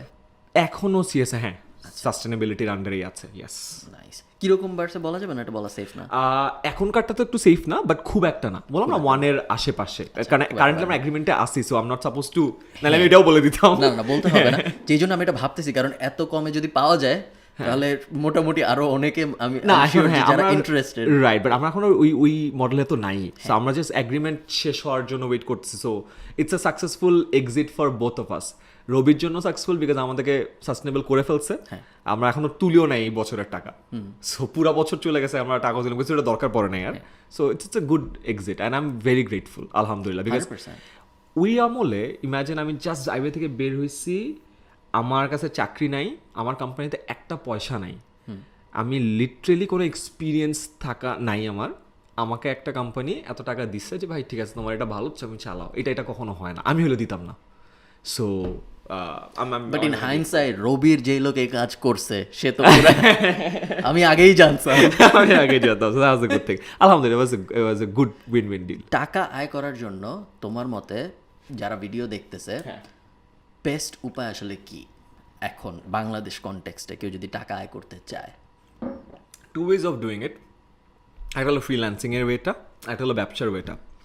সো ফ্রিল্যান্সিংয়ের ওয়েতে তো খুবই সিম্পল, আমি যদি ব্রড বাকেটে করি, একটা বাকেট হলো টেক, তুমি যদি web development, app development, UI, game design পারো, দ্যাটস ওয়ান বাকেট টেক। একটা বাকেট হলো কন্টেন্ট বা মিডিয়া, ইটস লাইক রেকর্ড করতে পারো, এডিট করতে পারো, অ্যানিমেট করতে পারো, এটা একটা বাকেট। একটা হলো ডিজিটাল মার্কেটিং, যেটা Facebook, SEO, like media buying staff. So এই 3 বাকেটের যে কোনো একটা বাকেটের একটা স্কিল যদি পারো, it's good to go. I think অনলাইনে শেখা যায়, কোর্সেস আছে, বই আছে, অনলাইনেই ক্লায়েন্ট সার্ভ করা যায়। So that's very easy. এখনকার দিনে আমি বলবো যে কারো যদি সদিচ্ছা থাকে করতে পারে। এটা হলো একটা ফ্রিল্যান্সার। ট্রুলি বিলিভ করো যে কারো যদি সদিচ্ছা থাকে তাহলে সে টাকা আয় করতে পারে? 110%, ইয়েস, 110%। কারণ আমি যেটা বললাম, আমি 19 বছর থেকে টাকা ইনকাম করা শুরু করছি, আমি অনেকভাবে করছি। প্রথম 4 বছর যে মেইনলি টিউশন ছিল প্লাস টুকটাক ফ্রিল্যান্সিং অনেক কিছু করছি, and it's very much possible. I was a nobody, আমি বাংলা মিডিয়াম থেকে পড়ছি, আমার অ্যাভারেজ একটা স্টুডেন্ট। এটা তুমি সেকেন্ড টাইম বললাম আমি বাংলা মিডিয়াম থেকে পড়ছি, এটার কি কোনো ও একটা রিজন আছে, বিকজ মানুষ কোনো এক কারণে ভাবে যে আমি ইংলিশ মিডিয়ামের স্টুডেন্ট। আমার ফ্রেন্ড সার্কেল হলো সব ইউটিউবার, তো সো অনেক হ্যাঁ, সো যে আইবিতে পড়ছে, ফ্রেন্ড সার্কেল ইংলিশ মিডিয়াম, বাইরে যে ইংলিশে প্রেজেন্টেশন দেয়, তো ছেলেটা ইংলিশ মিডিয়ামের হবে। সো ওই জন্য বলছে যে আমি ভেরি অ্যাভারেজ পার্সন, বাংলা মিডিয়ামে পড়াশোনা করছি, অ্যান্ড স্পেশাল কোনো ট্যালেন্ট ছিল না, নাথিং, ইজ জাস্ট দ্যাট একটা জিনিস ভালো লাগছে, ওটা একটু ট্রাই আউট করছি। সো আমি হোল হার্টেডলি বিলিভ করি এটা পসিবল। আমিও এটা বিলিভ করি, অ্যান্ড আমি দেখি আমার জায়গা থেকে যে কীভাবে পসিবল। ইভেন তুমি কোনো দেখছো আন্ডার কভার বিলিয়নিয়ার? গ্র্যান্ড কার্ডোনার একটা এপিসোড করছে বেসিক্যালি, সম্ভবত এটা ন্যাশনাল জিওগ্রাফির একটা শো। ওই যে তুমি গ্র্যান্ড কার্ডোনার একটা এপিসোড করছো, তুমি দেখছো এক একটা বিলিয়নিয়ারকে কোনো একটা জায়গায় ফেলে দেওয়া হয়, তারপর ওদের একটা ব্যবসা দাঁড় করাতে হয়। I believe that. আমি জানি না বিলিয়নার হইতে, যেমন বিলিয়নার হওয়া পসিবল কিনা, বাট না, ওরা বিলিয়নিয়ার হয় না, ওরা মেইনলি $1 মিলিয়ন ভ্যালুয়েশনের একটা নতুন ব্যবসা দাঁড় করায় ওই জায়গা থেকে, ওদের নেম ফেম কিছু ইউজ না করে। আমি যখন আমার দিক থেকে তাকাই বা তুমি যখন তোমার দিক থেকে তাকাও, আমরা দেখতে পারি যে হ্যাঁ পসিবল। এখন যদি আইমানের 10 মিনিট স্কুল না থাকতো বা কিছুই না থাকতো, তুমি আবার একটা বিজনেস দাঁড় করে ফেলতে পারতা। আমার মনে হয় আমি পারতাম, কিন্তু যারা শুনে আমাদের কথা তারা বলে যে আপনার জন্য বলা অনেক সহজ, আপনি করে আচ্ছা হ্যাঁ, এইখানে আমি এটা জিনিস মানি যে অফকোর্স লাক ফেভার করে মানুষকে, মানুষের লাকের, আমি যেমন লাকের বিলিভার না। আমি যদি ভালো কিছু করি আমি ক্রেডিটটা মনে মনে নিজেকেই দিই, ঠিক আছে, খারাপ কিছু করলে আমি নিজেকেই নিই, ঠিক আছে, বিকজ আমি এইভাবে জিনিসটাকে দেখতে চাই। বাট এটা সত্য যে আমাদের জীবনে লাকের একটা বড় প্রভাব আছে। যেমন আমি যে আমলে টিউশন করা শুরু করছি আমার দরকার ছিল না, না করলেও হইতো, বিকজ আমার ফ্যামিলিতে গেলে আমি থাকতে পারতাম, আমার একটা রুম ছিল, আমার বাবা মা আমাকে খাওয়াইতে পারতো। এরকম অনেক বাংলাদেশের বাচ্চা আছে যাদের ওইটাও ম্যানেজ করতে হয়। সো আমার রিস্ক নেওয়ার যে ক্যাপাসিটিটা ছিল ওইটা অনেকের নাই। সো ওই দিক থেকে আমি বলবো হ্যাঁ, I was lucky, it's true. So আমি যেটা বলি হ্যাঁ, অনেকাংশে আমার জন্য বলা অনেক সহজ, অনেকের জন্য আমার থেকে অনেক কঠিন, আমি এটা মানি।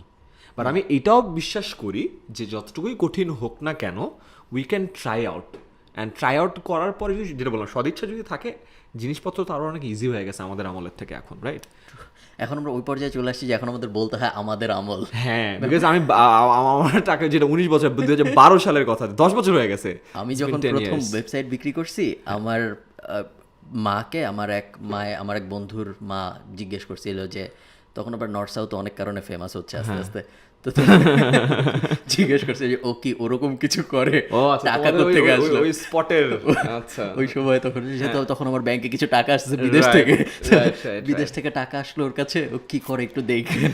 বাট আমি এটা যেমন আমি কখনো এত অ্যাগ্রেসিভলি টাকার কথা বলি না, বাট তোমার চ্যানেল তো it's about money and business, আমি এটা বলতে পারি। বাংলাদেশে স্কুল কলেজ বা এডুকেশন সিস্টেম একটা জিনিস শেখায় না, সেটা হলো মানি ম্যানেজমেন্ট বা মানি আর্নিং বা হোয়াট এভার।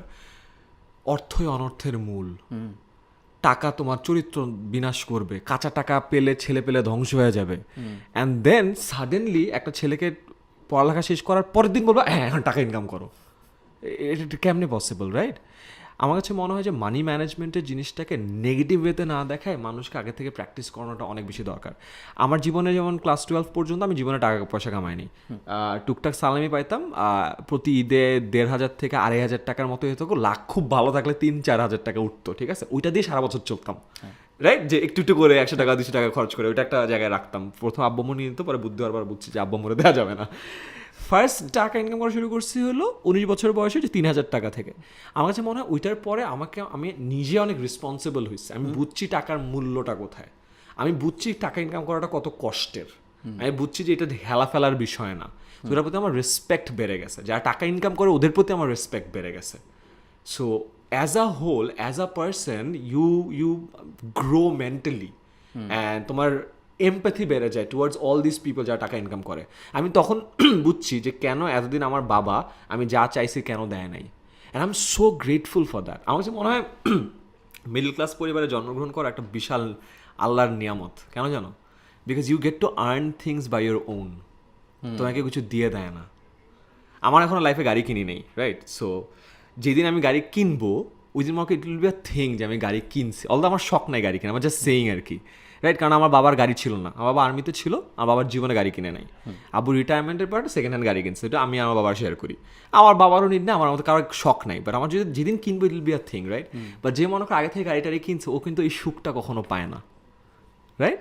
সো বড় লোকের বাচ্চাদের ডোপামিন হিট করানো কষ্ট, অনেক কঠিন। তুমি যত বড় লোক হবা তোমার সুখ কেনার খরচটা তত বেড়ে যায়, আর তুমি যত মিডল ক্লাস তোমার সুখ কিন্তু অনেক সস্তায় পাও।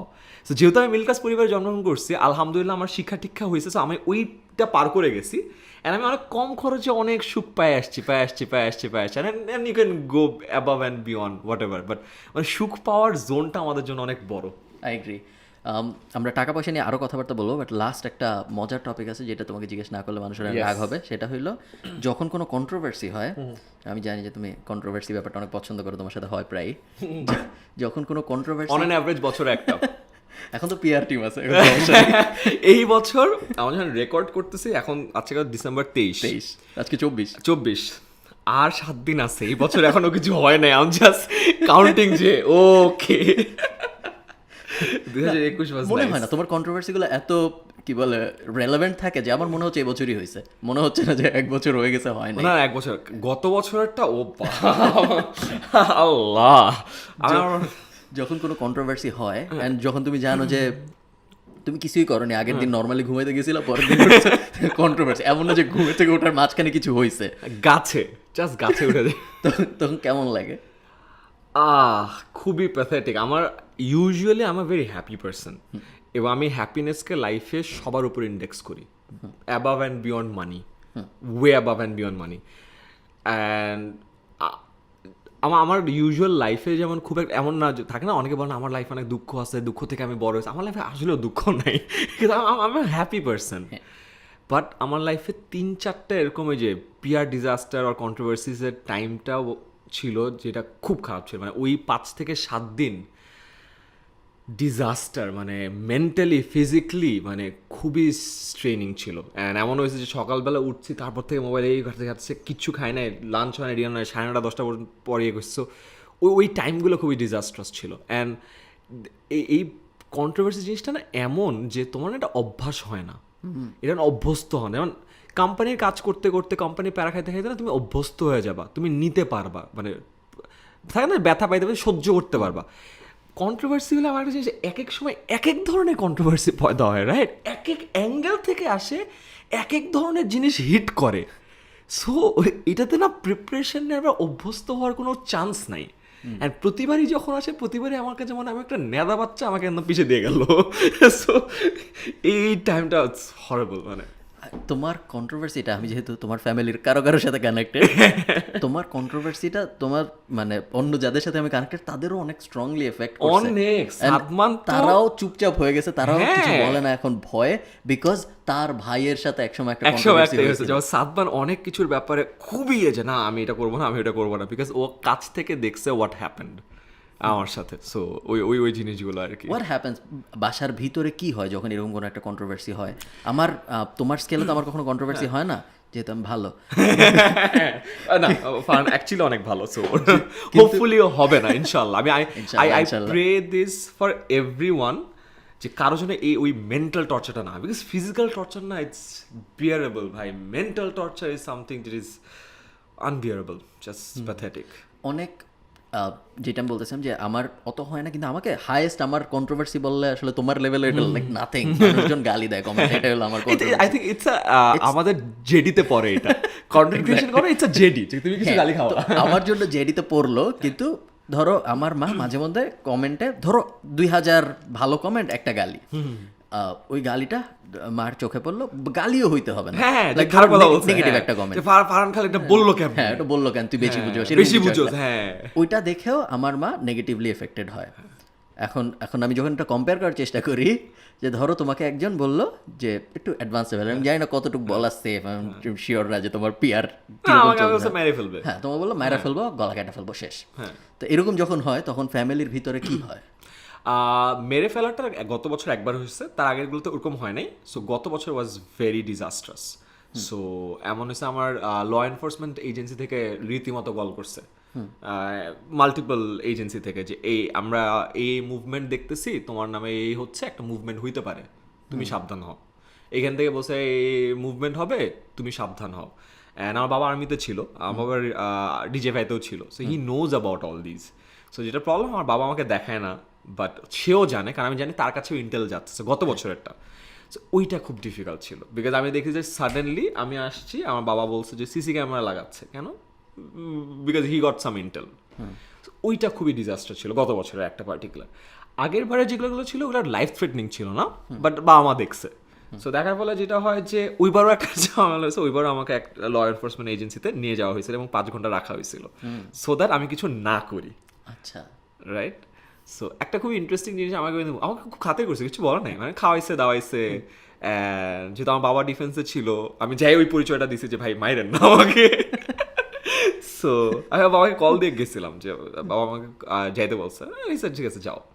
তো খাওয়াইছে দাওয়াইছে, তখন একটা কথা বলছিল যে তখন একটা মুভমেন্ট, আমি নাম না দিই, একটা মুভমেন্ট ছিল। সো মানুষ এক্সপেক্ট করতেছিল যে আমি যেন যাই। তো আমাকে বলা হয়েছিল যে না যাওয়ার জন্য, ওই ল এনফোর্সমেন্ট এজেন্সিতে অনেক কিছু বুঝাইছে, বাট একটা কথা বলছিল যে দেখো, আমরা যে কোনো একটা মুভমেন্ট যখন কন্ট্রোল করতে চাই, তখন খুব ইজি আমাদের জন্য করা, যদি একটা মাথা থাকে। এই মুভমেন্টটা আমাদের কন্ট্রোল করতে একটু বেগ পেতে হচ্ছে, বিকজ মাথা নাই। মানে উনি বেসিক্যালি আমাকে ওইটা বোঝাচ্ছে যে ইউ ক্যান বি দ্য মাথা, তুমি পরের দিন থাকবো এই জায়গাটা। So that was a bit difficult. So এই টাইপের কিছু এক্সপিরিয়েন্স হওয়ার কারণে আমার হালকা একটু মানে বুঝছি যে ও আচ্ছা এই স্টেটে জিনিসপত্র যাইতে পারে, যেটা আমি আগে এক্সপেক্ট করি নাই। আই ওয়াজ আ টিচার, হ্যাঁ আমি পড়াই, আমি অঙ্ক নিয়ে কথা বলি, ইংলিশ নিয়ে কথা বলি, মার্কেটিং নিয়ে কথা বলি, মাঝে মধ্যে টাকা পয়সা নিয়ে কথা বলি, আর মানুষকে বলি যে ভাই পড়ো আর ভালো হও, দ্যাটস অল আই ডু। আমি কখনো ইমাজিন করি না যে এটার জন্য এই লেভেলের জিনিসপত্র হইতে হবে। আর আমার লাইফের যে 3-4টা জিনিস আমি পড়ছিলাম, কোনোটাতে আমি ডিরেক্টলি ওইখানে মাঠে উপস্থিত ছিলাম না, আমি মাঠের বাইরে থেকে একটা গোলে এলাকে দাম। সো দ্যাট ওয়াজ ডিফিকাল্ট একটু। কখনো কি মনে হয় যে যদি কোম্পানিটা বাংলাদেশে, মানে যদি তুমি বাংলাদেশের না হইতা, যদি তুমি বিদেশের একটা সেলিব্রিটি হইতা, ইনফ্লুয়েন্সার হইতা, জীবন অনেক সহজ হইতো? ওইভাবে ভাবি নাই। আমার লাইফে যে কয়েকবার বিদেশে গেছে, আমার না 3-4 দিনের পরে না খুব একটা ভালো লাগে না। আমার একটু হালকা মানে দেশে আসারই আছে, আমি কখনো ওইভাবে ভাবি নাই। বাট লাস্ট ইনসিডেন্ট আমার একটা খারাপ লাগছে, যে আমার ক্লোজ অনেক মানুষ পোস্ট দিচ্ছিল এইটা বলে যে আমার বিভিন্ন জায়গায় নামাজ পড়তেছি, ওটা ছবি বা এটা ছবি, ওটা পোস্ট করছে যে না এই ছেলেটা তো অনেক ভালো। ওটা আমার কাছে খুব খারাপ লাগছে, বিকজ আমি না আমার স্কুল লাইফে ইমামতি করতাম, মানে আমার ফ্রেন্ড সার্কেলের মধ্যে যে হ্যাঁ নামাজ পড়ে, আমার বাবা হইলো ওই মানুষ যে সবসময় ইমামতি করতাম। আমার বাবার কোর্সমেটদের ইমামতি আমার বাবা করে, মোনাজাত আমার বাবা ধরে, সো আমার বাবা খুবই রিলিজিয়াস আর কি, সো ওনার কাছে জিনিসটা শিখছি। So, আমি স্কুল লাইফে আমি ইমামতি করি, কলেজ লাইফে আমি ইমামতি করি, ইউনিভার্সিটি লাইফে আমি ইমামতি করি। সো আমার সব ফ্রেন্ড সার্কেল কিন্তু মানে নামাজে বেরিয়েছে যে ও যাবে, কোনো ইমাম লাগলে ও যাবে, এভরি ওয়ান নোজ, আমার কোম্পানির সবাই জানে। অ্যান্ড তখন যখন দেখে সাডেনলি যে আমার এগেনস্টে বলতেছে যে না এ তো নাস্তিক বা এই প্যাকেজের, তারপর লোকজন লিটারেলি নাস্তিক বলতে না বলতে এন ওয়ার্ড, এন ওয়ার্ড, আচ্ছা ঠিক আছে, তো তখন লোকজন মানুষ লিটারেলি ছবি পোস্ট করতেছে, এই দেখেন ও নামাজ পড়ে ইভেন্টের, বিভিন্ন থাকে না ইভেন্টের যেটা হয় লেট হয়ে গেছে, আমি ব্যাক স্টেজে যে নামাজ পড়ছি, অনেকে থাকে না যে ছবি টবি তুলে, তো লোকজন ছবি তোলা শুরু করেছে। ওইটা দেখে আমার খুব প্যারা লাগছে যে আমি বুঝলাম না, মানে 28 বছরের লাইফে, লাস্ট ইয়ারে আই ওয়াজ 28, আমি 29, সো 28 বছরের লাইফে আমি অনেক কিছু করছি, অনেক কিছু প্রুভ করতে হয়েছে, রিজেক্ট হয়েছে অল, বাট মানে ধার্মিক হওয়াটা বা এই জিনিসটা এখন প্রুভ করা লাগতেছে, মানে I was very sad about that. এইটা একটু মানে প্যারা খাইছিলাম যে ওকে এটা তো দরকার, মানে থাকে না, আমার কখনো অভিমান হয়নি, কখনো আমি যত কন্ট্রোভার্সি অভিমান হয় না, আমি র্যাশনালাইজ করছিলাম যে কেন মানুষ এটা বলতেছে, একবার অভিমান হয়েছিল, সো এটাই কম, এখন অভিমান নাই, চলে গেছে। ওকে, হ্যাঁ, এখন আমরা হ্যাপি ব্যাপার স্যাপার নিয়ে কথাবার্তা বলি। Right. সেটা হলো টাকা পয়সা। শুরুতে আমাদের বলো যে 10MS এর ফান্ডিং রাউন্ডগুলোর কি অবস্থা, কি এখন পর্যন্ত আমরা যতটুকু জানি সেটা হলো 10 মিনিট স্কুল একবার 70 লাখ টাকা পাইছিল রবির থেকে। তারপরে আর কত টাকা পয়সা পাইছে না পাইছে, প্রোডাক্ট বেসিক্যালি যা শেয়ার করতে পারো, আমাদের অডিয়েন্স সব নাম্বার জানতে আগ্রহী। আচ্ছা, তুমি যা শেয়ার করতে পারো তার মধ্যে থেকে। আচ্ছা, সো আমরা ফার্স্ট ইয়ারে 70 লাখ পাইছি, 70 লাখ থেকে একটু কম পাইছি, নট এক্স্যাক্টলি 70 লাখ, বাট ওই যে অ্যাগ্রিমেন্টে বলা থাকে you can disclose, so around that ballpark. তারপর থেকে অ্যারাউন্ড আমরা 1 crore আশেপাশে টাকা পাই রবি থেকে, অ্যান্ড আমরা আরও অনেক স্পন্সর পাওয়া শুরু করি 16 সালের পর থেকে। আমাদেরকে ইউনিলিভার, ওয়ালটন, বিভিন্ন ব্যাংক, আইডিএলসি, আইপিডিসি অনেকে স্পন্সর করে, সো ওখান থেকে আরও কয়েক কোটির মতো পাইছি প্রতি বছর আর কি। সো একটা রবির একটা ছিল থোক বরাদ্দ, আমরা জানি ওটা আছে, plus on top of it এটা ছিল, প্লাস আমরা কিছু প্রজেক্ট করতাম, আমরা জন্য আলাদা স্পন্সর টন্সর নিতাম, অ্যান্ড কিছু এনজিও থেকেও পাইছি, লাইক ইউএসএআইডি থেকে পাইছি অ্যান্ড অল টুকটাক এরকম। So that was the sponsorship amount. আমি কোয়েশ্চেন সহজ করে নিয়ে আসি, নাহলে মানুষ বুঝতে পারবে না। আমাকে বলো, ইনভেস্টর নিলা ফার্স্ট কবে? ইনভেস্টর নিচ্ছি 2021 সালে, এটাই ফার্স্ট ইনভেস্টর? এটা আমাদের ফার্স্ট ইনভেস্টর। আগেরগুলো যেটা ছিল ওগুলো সব স্পন্সর, কোনো ইকুইটি নেই। ওকে, এবার ফার্স্ট ইকুইটি দিলা, রাইট। ইকুইটি দিলা কেন? ইকুইটি দিলাম বিকজ আমরা দেখলাম যে আমাদের গত বছরের রেভিনিউ থেকে এই বছরের রেভিনিউ 8 গুণ গ্রো করছে। আমরা এখন মাসে প্রায় 3 কোটির মতো রেভিনিউ আসতেছে, যেটা আমাদের গত বছরে ছিল বছরে 3 কোটি। রবি থেকে 1 কোটি, বাকি সব কিছু মিলায় আরও 2 কোটির মতো, রাইট। প্যান্ডেমিকের পরে আমরা একটা বই লঞ্চ করি। প্যান্ডেমিকের সময় আমি আমার লাইফে 3বার, একটা ইন্টারেস্টিং হন, আমি লাইফে 3বার ব্রোক হয়েছি কমপ্লিটলি, 0 টাকা একদম। সো তার মধ্যে সেকেন্ড টাইম ব্রোক হয়েছিল গত বছর প্যান্ডেমিকের পরে। আচ্ছা, কারণ আমাদের সবগুলোর টাকা আসতো কোত্থেকে, বড় বড় এমএনসি স্পন্সরশিপের টাকা দিত, এবং আমাদের বিলিং সাইকেল ছিল কোয়ার্টারলি। আচ্ছা, জানুয়ারি, ফেব্রুয়ারি, মার্চ বিল সাবমিট করতাম, জানুয়ারি, ফেব্রুয়ারি, মার্চের টাকা আসতো। আমরা অলওয়েজ 3 মাসের টাকা হাতে রেখে কাজ করতাম। মার্চে যে লকডাউন আসলো, সব কিছু বন্ধ। সো মার্চের বিলটা তো এপ্রিলে জমা দেয়, এপ্রিলে জমা দিতাম, কোম্পানি বন্ধ, কেউ টাকা ডিসবার্স করতে পারতেছে না। মে লকডাউন, জুন লকডাউন, আমাদের 2 মাসের টাকা ছিল, এপ্রিল গেছে, মে গেছে, আমাদের কোনো টাকা নেই, লিটারেলি 0। জুন মাসে বেতন দিতে পারবো না, I was down to 0। So মে মাসে, জুন মাসের বেতনটা দিচ্ছি, আমার পার্সোনাল যত ইনকাম ছিল সবার কাছ থেকে টাকা নিয়ে তুলে যেটা হয় বেতন দিছি। জুলাই মাসে বেতন দেওয়ার কিছু নেই, আমার বাবার কাছ থেকে লোন নিছি। ইট ওয়াজ ভেরি এম্বারেসিং। কিরকম টাকা লাগতো তখন বেতন দিতে? ওই আমলে আমাদের পার মান্থে বেতনের ছিল কত, 30-35 lakh. So that was the main thing, কারণ বেতন বাদেও আমরা জীবনে বেতনে ডিফল্ট করি নাই। আমাদের রুল হলো 30 তারিখের আগে দিয়ে দেয়া, 2-1টা মাসে হয়তো পরের কয়েকদিন পরে গেছে, বাট এটা আমি মেনটেন করার চেষ্টা করি। তখন একটা খুব বাজে অবস্থা হয়েছে, অ্যান্ড বাবার কাছে লোন নিয়েছেন। বাবার বেসিক্যালি যেটা হয়, বাবার তো অ্যাসেটের মধ্যে জিনিসপত্র আছে, বাট আব্বুর ফিক্সড ডিপোজিট আছে, ফিক্সড ডিপোজিট ভেঙে আমাকে টাকা দিছে। সো তারপরের মাসে তো আর কারো কাছ থেকে নেওয়ারও নাই, কী করবো। সো গত বছর ব্রোক ছিলাম, তো তখন আমরা প্ল্যান করলাম, আচ্ছা লেটস ডু ওয়ান থিং, আমরা দেখি, আমরা একটা বই লঞ্চ করি, দেখি মানুষজন টাকা দেয় কিনা, বিকজ ইটস অ্যাবাউট সার্ভাইভিং। তো আমরা ঘরে বসে স্পোকেন ইংলিশের বইটা লঞ্চ করি 75 টাকা দিয়ে, ইবুক ডাউনলোড করতে পারে, যে ইচ্ছা ডাউনলোড করো, পাইরেসি করো, যা ইচ্ছা তাই করো, আমরা কিছু ভাই দেখি। অ্যান্ড ওই বইটা 1 লাখের বেশি বার মানুষজন ডাউনলোড করছেন, টাকা দিচ্ছে 1 লাখের বেশি বার ডাউনলোড করছে, 75 টাকা, 75 লাখ টাকা। অ্যান্ড 2 মাসে বেতন চলে আসছে একটা বই থেকে। I like wow, right? Okay, so এটা তো আগে জানতাম না। থ্যাংক ইউ আল্লাহ, আমাদেরকে বাঁচাইছে। ফার্স্ট অফ অল আল্লাহকে যে বাঁচাইছে। তা আমি ভাবলাম ঠিক আছে, যেহেতু এটা হয়েছে, let's do a course. Second, ঘরে বসে স্পোকেন ইংলিশ বইটা বেরোচ্ছে, এটা একটা কোর্স বাইর করছি। কোর্সে এখন 1 লাখ এনরোলমেন্ট ক্রস করছে, অ্যান্ড ওটার প্রাইস ছিল 450। So you can multiply and get the amount, 5 crore, 5.5 5.5 crore. So একটা course, I was like okay, and people were loving it. ওটা তো ফার্স্ট কোর্স ছিল না, ওটাই ফার্স্ট কোর্স না, পেইড কোর্স ছিল। ফার্স্ট পেইড কোর্স তো আগে অনেক ছিল, আমাদের যেমন 25,000 ভিডিও ছিল সব ফ্রি, আমাদের কখনো পেইড কিছু করি নাই, এটা প্রথম একটা পেইড কন্টেন্ট ছিল। ওকে, সো ফার্স্ট এর পেইডটাই 5 কোটি টাকার বিক্রি হয়েছে হ্যাঁ আমাদের এখন পর্যন্ত, টিল ডেট আর কি। হ্যাঁ, সো ফার্স্ট পেইড বইটা 1 লাখ, এটাও 1 লাখ ক্রস করছে, অ্যান্ড পিপল ওয়ার লাভিং ইট। আমার যেখানে স্পোকেন ইংলিশে কন্টেন্ট যায় মানুষজন পছন্দ করতেছে। এমন হয়েছে যে আমাদেরকে যত নিউজ আউটলেট আছে, মিডিয়া আউটলেট আছে, ওরা বলছে আমাদের ভিডিও শেয়ার করবে। আমাদের এনটিভির সাথে পার্টনারশিপ করা হয়েছিল, ওখানে যেমন মুনজেনের ভিডিওগুলো যাইতো, প্রথম আলোতে যাইতো, রাইট? অ্যান্ড প্রতিটা ভিডিওতে 5 মিলিয়ন, 6 মিলিয়ন, 7 মিলিয়ন ভিউ হতো। আই লাইক ওয়াও, অ্যান্ড মানুষজন হ্যাপিলি টাকা দিচ্ছে। অ্যান্ড আমরা সার্ভে করছি যে ভাই আপনি টাকা দিচ্ছেন মানে how do you feel? And লোকজন বলছে আপনাদের কোর্সের দাম অনেক কম। তখন আমরাও প্যারা খাই, তুমিও তো লাস্ট দিন না বলতে 450 টাকায় আমার এটা এত সস্তা কেন? হ্যাঁ, ওয়াও, মানুষজন টাকা দিতে প্যারা খাচ্ছে না, হ্যাঁ, এটা তো জানতাম না। তাহলে আচ্ছা ঠিক আছে। তারপরে আমার মাথায় আসলো যে এইটাই তো কর, বিকজ কোম্পানি আমাকে টাকা দিতে পারতেছে না, আমি যদি নিজেই টাকা দিয়ে ব্যবস্থা করতে পারি, এই কোর্সের টাকা দিয়ে আমি আরও 50,000 ভিডিও বানাতে পারি।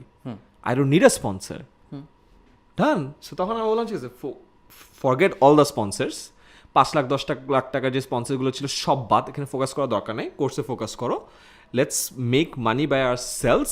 আমরা নিজেরা সাস্টেনেবল হই, কারণ আমরা যদি সাস্টেনেবল হই আমরা নিজেদেরকে ফান্ড করতে পারবো, আরও বেশি মানুষকে রিচ আউট করতে পারবো। বিকজ আমাদের 100 জন মানুষের কিন্তু 100 জনকে মনিটাইজ করা লাগে না, 5 জনকে মনিটাইজ করা লাগে, তাহলে তুমি 100 জনকে ফ্রিতে সার্ভ করতে পারো। তারপর আস্তে আস্তে অন্যান্য কোর্স লঞ্চ করা শুরু করলাম। ইট ওয়াজ ডুইং রিলি ওয়েল। ঘরে বসে স্পোকেন ইংলিশের মতো এত বড় না, বাট ভালোই করতেছে। তারপরে যেটা হলো যে এই বছরের শুরুতে 2021-এর শুরু ফেব্রুয়ারিতে সরকার শর্ট সিলেবাস ঘোষণা করলো। সো আমরা একটা ক্র্যাশ কোর্স লঞ্চ করলাম যে শর্ট সিলেবাসের পুরো এইচএসসিটা আমরা কাভার করে দিব। অ্যান্ড প্রাইস কত? 1200 টাকা। আমি ইমাজিন 1200 টাকায় পুরো HSC first year second year complete করে দিব। আমার মনে হয় 400-500 ক্লাস নিছি লাইভে। আমরা সব স্টাডি ম্যাটেরিয়াল দিছি, নোটস দিছি, পিডিএফ দিছি, এক্সাম দিছি, সব কিছু। অ্যান্ড খুবই অবাক করে এখানে 17,000 মানুষ এনরোল করলো 1 মাসে। 1200 সো মাল্টিপ্লাই। সো আমরা দেখলাম ওয়াও। অ্যান্ড যারা আসছে তারা সবাই বলছে ভাইয়া খুব ভালো, আমরা কখনো এইচএসসি পরীক্ষাতে প্রতি মাসে একটা সাবজেক্টে 1200 টাকা দেওয়া লাগে, সেখানে পুরো এইচএসসি সব সাবজেক্ট 1200 টাকায় শেষ। People were loving it. And তখন আমরা বললাম আচ্ছা তাহলে এসএসসি শর্ট সিলেবাসের জন্য করি। আচ্ছা তখন আচ্ছা বিসিএস এর জন্য করি, আচ্ছা তাহলে ব্যাংক জবসের জন্য করি, ওকে তাহলে অ্যাডমিশনের জন্য করি, অ্যাডমিশনের জন্য করি। তো আস্তে আস্তে আমরা আমাদের কন্টেন্ট কোয়ালিটি বেটার করার চেষ্টা করলাম, কারণ ফ্রি তো অলরেডি আসেই, অন টপ অফ ইট আরও বেটার সার্ভিস করে কম্প্রিহেন্সিভ করে কোর্সগুলো লঞ্চ করা শুরু করলাম। And people are loving it. And তখন মনে হলো যে ওকে আমাদের এটাকে নেক্সট লেভেলে নেওয়ার জন্য এমন কিছু জিনিসপত্র দরকার যেই জিনিসটা আমাদের এই টাকা দিয়ে রোল করে বের করা পসিবল না। যেমন আমরা আমাদের লাইভ ক্লাসগুলো নিতাম ফেসবুকে, এখন লোকজন এনরোল করতো অ্যাপে, কুইজ দিত অ্যাপে, রিসোর্স নিত অ্যাপে, লাইভ ক্লাসের জন্য বলতাম লিঙ্ক দিতে ভাই এই গ্রুপে ঢুকে লাইভ করেন। সো এই প্রসেসটা খুবই বাংলা প্রসেস ছিল। বাট আমি যদি ওদেরকে অ্যাপে লাইভ করাইতে চাই, পুরো লাইভ স্ট্রিমিংয়ের সার্ভার কস্টটাকে আমাদের দিতে হবে, ব্যান্ডউইথ নিতে পারতাম না, পুরো ব্যান্ডউইথ এটা আমরা নিতে পারতাম, এত টাকা খরচ করতে পারবো না। আর ওই টাকা যদি আবার খরচ করতে চাও ইউ নিড ইনভেস্টমেন্টস, সো ওইটা আমরা নিতে পারতাম না। সো তখন বললাম ওকে এইটা তো নেওয়া পসিবল না, বাট আমরা এটাও বুঝতেছি যে ফেসবুকে লাইভ করাটা সাস্টেনেবল না, অ্যাপে আসাটা ইজ মাচ বেটার। বাট অ্যাপে আসা যেটা হয় শুরুর দিকে তোমাকে একটা বিশাল একটা ক্যাপেক্সের ইনভলভমেন্ট আছে প্রতিটা স্ট্রিমিংয়ে। যেমন আমাদের হিসাব যদি বলি, একটা স্টুডেন্ট একটা ক্লাস যদি ফেসবুকে করে সার্ভার কস্ট 0, সেম স্টুডেন্ট ওই লাইভ ক্লাসটা যদি আমাদের অ্যাপে করে সার্ভার কস্ট পার স্টুডেন্ট 9 টাকা। 9 টাকা যদি 1 ঘন্টা পুরো স্ট্রিম করে। এখন আমাদের একটা ক্লাস হয় 1 ঘন্টা থেকে 1.5 ঘন্টা, মাঝে 2 ঘন্টা, বাট ধরে না 1 ঘন্টা রাফলি, রাইট? 17,000-এর মধ্যে লাইভে থাকে হলো 7,000, 6,000, 5,000 এরকম স্টুডেন্ট অ্যাট আ গো। ধরে নেই যে 5,000 মানুষ টানা লাইভটা করলো, ওখানে 1 লাখ টাকা শেষ আমাদের। হ্যাঁ, যদি 10 টাকা করে 50,000 টাকা শেষ। সো একটা একটা লাইভে, ক্যান ইউ ইম্যাজিন? সো আমার 5-6টা লাইভ 2.5 কোটি টাকা শেষ, আর যেটা আমি ফেসবুকে করলে একটা পয়সাও লাগতেছে না। বাট সুনার অর লেটার আমাদের এটা করতে হবে, সেটার জন্য ইনভেস্টমেন্ট লাগবে। সো তখন থেকে আমরা ইনভেস্টার খোঁজা শুরু করি। যখন ইনভেস্টর খুঁজতেছো তখন কোম্পানি তো অলরেডি প্রফিটেবল, আমাদের ইবিটটা তখন 25% প্লাস। নাইস, ইবিটটা মানে ট্যাক্স ব্যাটের আগে ইয়েটা 25% is good, company is running well. Okay, হ্যাঁ, তারপর ইনভেস্টর খোঁজা শুরু তারপর ইনভেস্টার খোঁজা শুরু করলাম। ইনভেস্টর কিভাবে খুঁজে?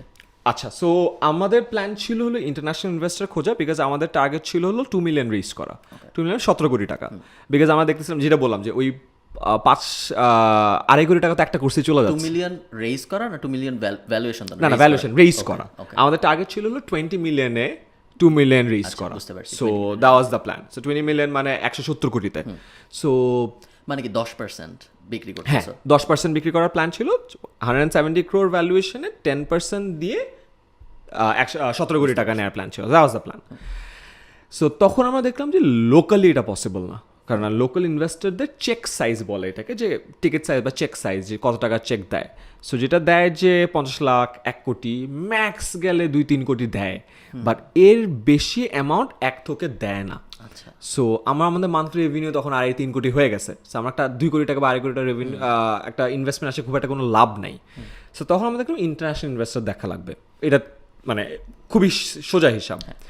এখন ইন্টারন্যাশনাল ইনভেস্টরের মধ্যে আমরা একটা লিস্ট করলাম যে কারা কারা সাউথ ইস্ট এশিয়াতে ইনভেস্ট করছে বা করার চিন্তা করতেছে। অনেকেই করছে, আর অনেকগুলো ফান্ড চিন্তা করতেছে। সো খালি বাংলাদেশ ধরলে তো কিছুই পাবো না, সাউথ ইস্ট এশিয়া ধরতাম।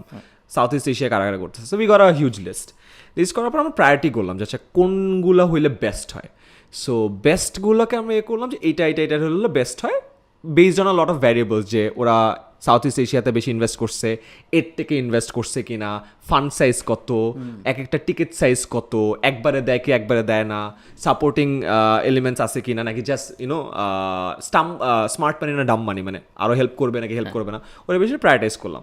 সো আমাদের 1 নম্বর প্রায়োরিটি ছিল হলো Sequoia is the biggest investor in the entire world. Like অ্যাপলে ওদের ইনভেস্টমেন্ট আছে, গুগলে ওদের ইনভেস্টমেন্ট আছে, আর ইন্ডিয়ান এডটেক জায়ান্ট যদি বলি, ওয়ার্ল্ডের বিগেস্ট এডটেক বাইজুসে ওদের ইনভেস্টমেন্ট আছে, আনএকাডেমিতে আছে, অ্যান্ড ইন্ডিয়াতে ওদের আছে, সেকোয়া ক্যাপিটাল ইন্ডিয়া আছে, অ্যান্ড বাংলাদেশে এখন right now the biggest startup shop আপে ওদের বাংলাদেশে একমাত্র কোম্পানি যা সেকোয়ার ইনভেস্টমেন্ট পাইছে। So that was the first target, and there are few more. So আমরা অ্যাজ ইউজুয়াল যেটা হয় প্রোটোকল করে আমরা সবাইকে সুন্দর করে পিচডেক করে সবাইকে পাঠাইলাম। সো অনেকের কোহর্ট চলে, অ্যাপ্লিকেশন প্রসেসে অনেকে পাঠাইতে হয়, সবাইকে পাঠালাম। সবাইকে একটা ইন্ট্রোডাকশন নেওয়ার চেষ্টা করলাম, বিকজ একবার পাঠালে সবসময় দেখে না যে কেউ যদি চিনে আমাদেরকে একটু ইন্ট্রোডিউস করে দেয়, because the target of the pitch deck is to get to a meeting. Pitch deck দিলে যে টাকা চলে আসবে তা না, পিচ ডেক দিব, দিয়ে ওরা ইন্টারেস্টেড হবে to have a meeting. So first target to have a meeting with them. তো তারপরে ভালো কথা, কয়েকজন মিটিং দিল, কয়েকজন দিল না, as usual same rejection. So তারপরে কয়েকটা মিটিং পাইলাম। তো মিটিংয়ে তারপর পিচ করলাম, পিচ করার পরে আবার ফলো আপ শুরু হলো। সো অনেকজনের সাথে ফলো আপ লুপ শুরু হলো। সেটা আমার শুরু হয়েছিল 2020 সালের ডিসেম্বরের দিকে, নভেম্বর-ডিসেম্বরের দিকে শুরু হয়েছে কনভারসেশন। অ্যান্ড দেন ফাইনালি এই কনভারসেশন চলতে চলতে অনেকগুলোর মধ্যে আমরা আলহামদুলিল্লাহ আমরা সেকোয়ার কাছ থেকে ফান্ডিংটা পাইছি। So that's the first round. আমরা এটা ক্লোজ করছি হলো মানে পুরো করে ওরা আমাদেরকে জানাইছে হলো জুলাই-অগাস্টের দিকে, যে টার্মশিট পাঠাইছে আর কি। টার্মশিট হলো যে একটা বেসিক, যে অ্যাগ্রিমেন্টের আগে যে এই টার্মগুলো লেখা থাকে একটা টার্মশিটে। অ্যান্ড ফাইনালি আমরা ক্লোজ করলাম হলো এই নভেম্বরে ইয়েটা। So it's a long process, আর যেহেতু বাংলাদেশের কোম্পানি এই জন্য একটু টাইমটা বেশি লাগে, কারণ বাংলাদেশের কোম্পানিকে যেটা করতে হয় যে তোমাকে ওরা ডিরেক্টলি বাংলাদেশে টাকা দেয় না, ওরা যেটা করে সিঙ্গাপুরে ওদের জন্য ইজিয়ার হয়। সো আমাদেরকে একটা সিঙ্গাপুরে একটা কোম্পানি খুলতে হয়েছে। সো 10 মিনিট স্কুলের প্যারেন্ট কোম্পানি এখন সিঙ্গাপুরে। সো সিঙ্গাপুরের কোম্পানিটা আবার বাংলাদেশের লোকাল যে 10 মিনিট স্কুলটাকে আছে এটাকে পুরোপুরি অ্যাকোয়ার করে নিছে। অ্যাকোয়ার করে নেওয়ার পরে এখন ওই সিঙ্গাপুরের কোম্পানিতে সেকোয়া টাকা পাঠাইছে, এন্ড ওখান থেকে ইকুইটি নিচ্ছে। বুঝতে পারছি। সিঙ্গাপুরের প্যারেন্ট কোম্পানির নাম কি সেম নাকি তোমরা মেটা ডট ইনক টাইপ কিছু? না, ওরা হলো 10ms টেক পিটি। সো 10 মিনিট স্কুল পাই নাই। আর ওরা মেইনলি ঝামেলা হয় হলো স্কুল নামটা দেয় না।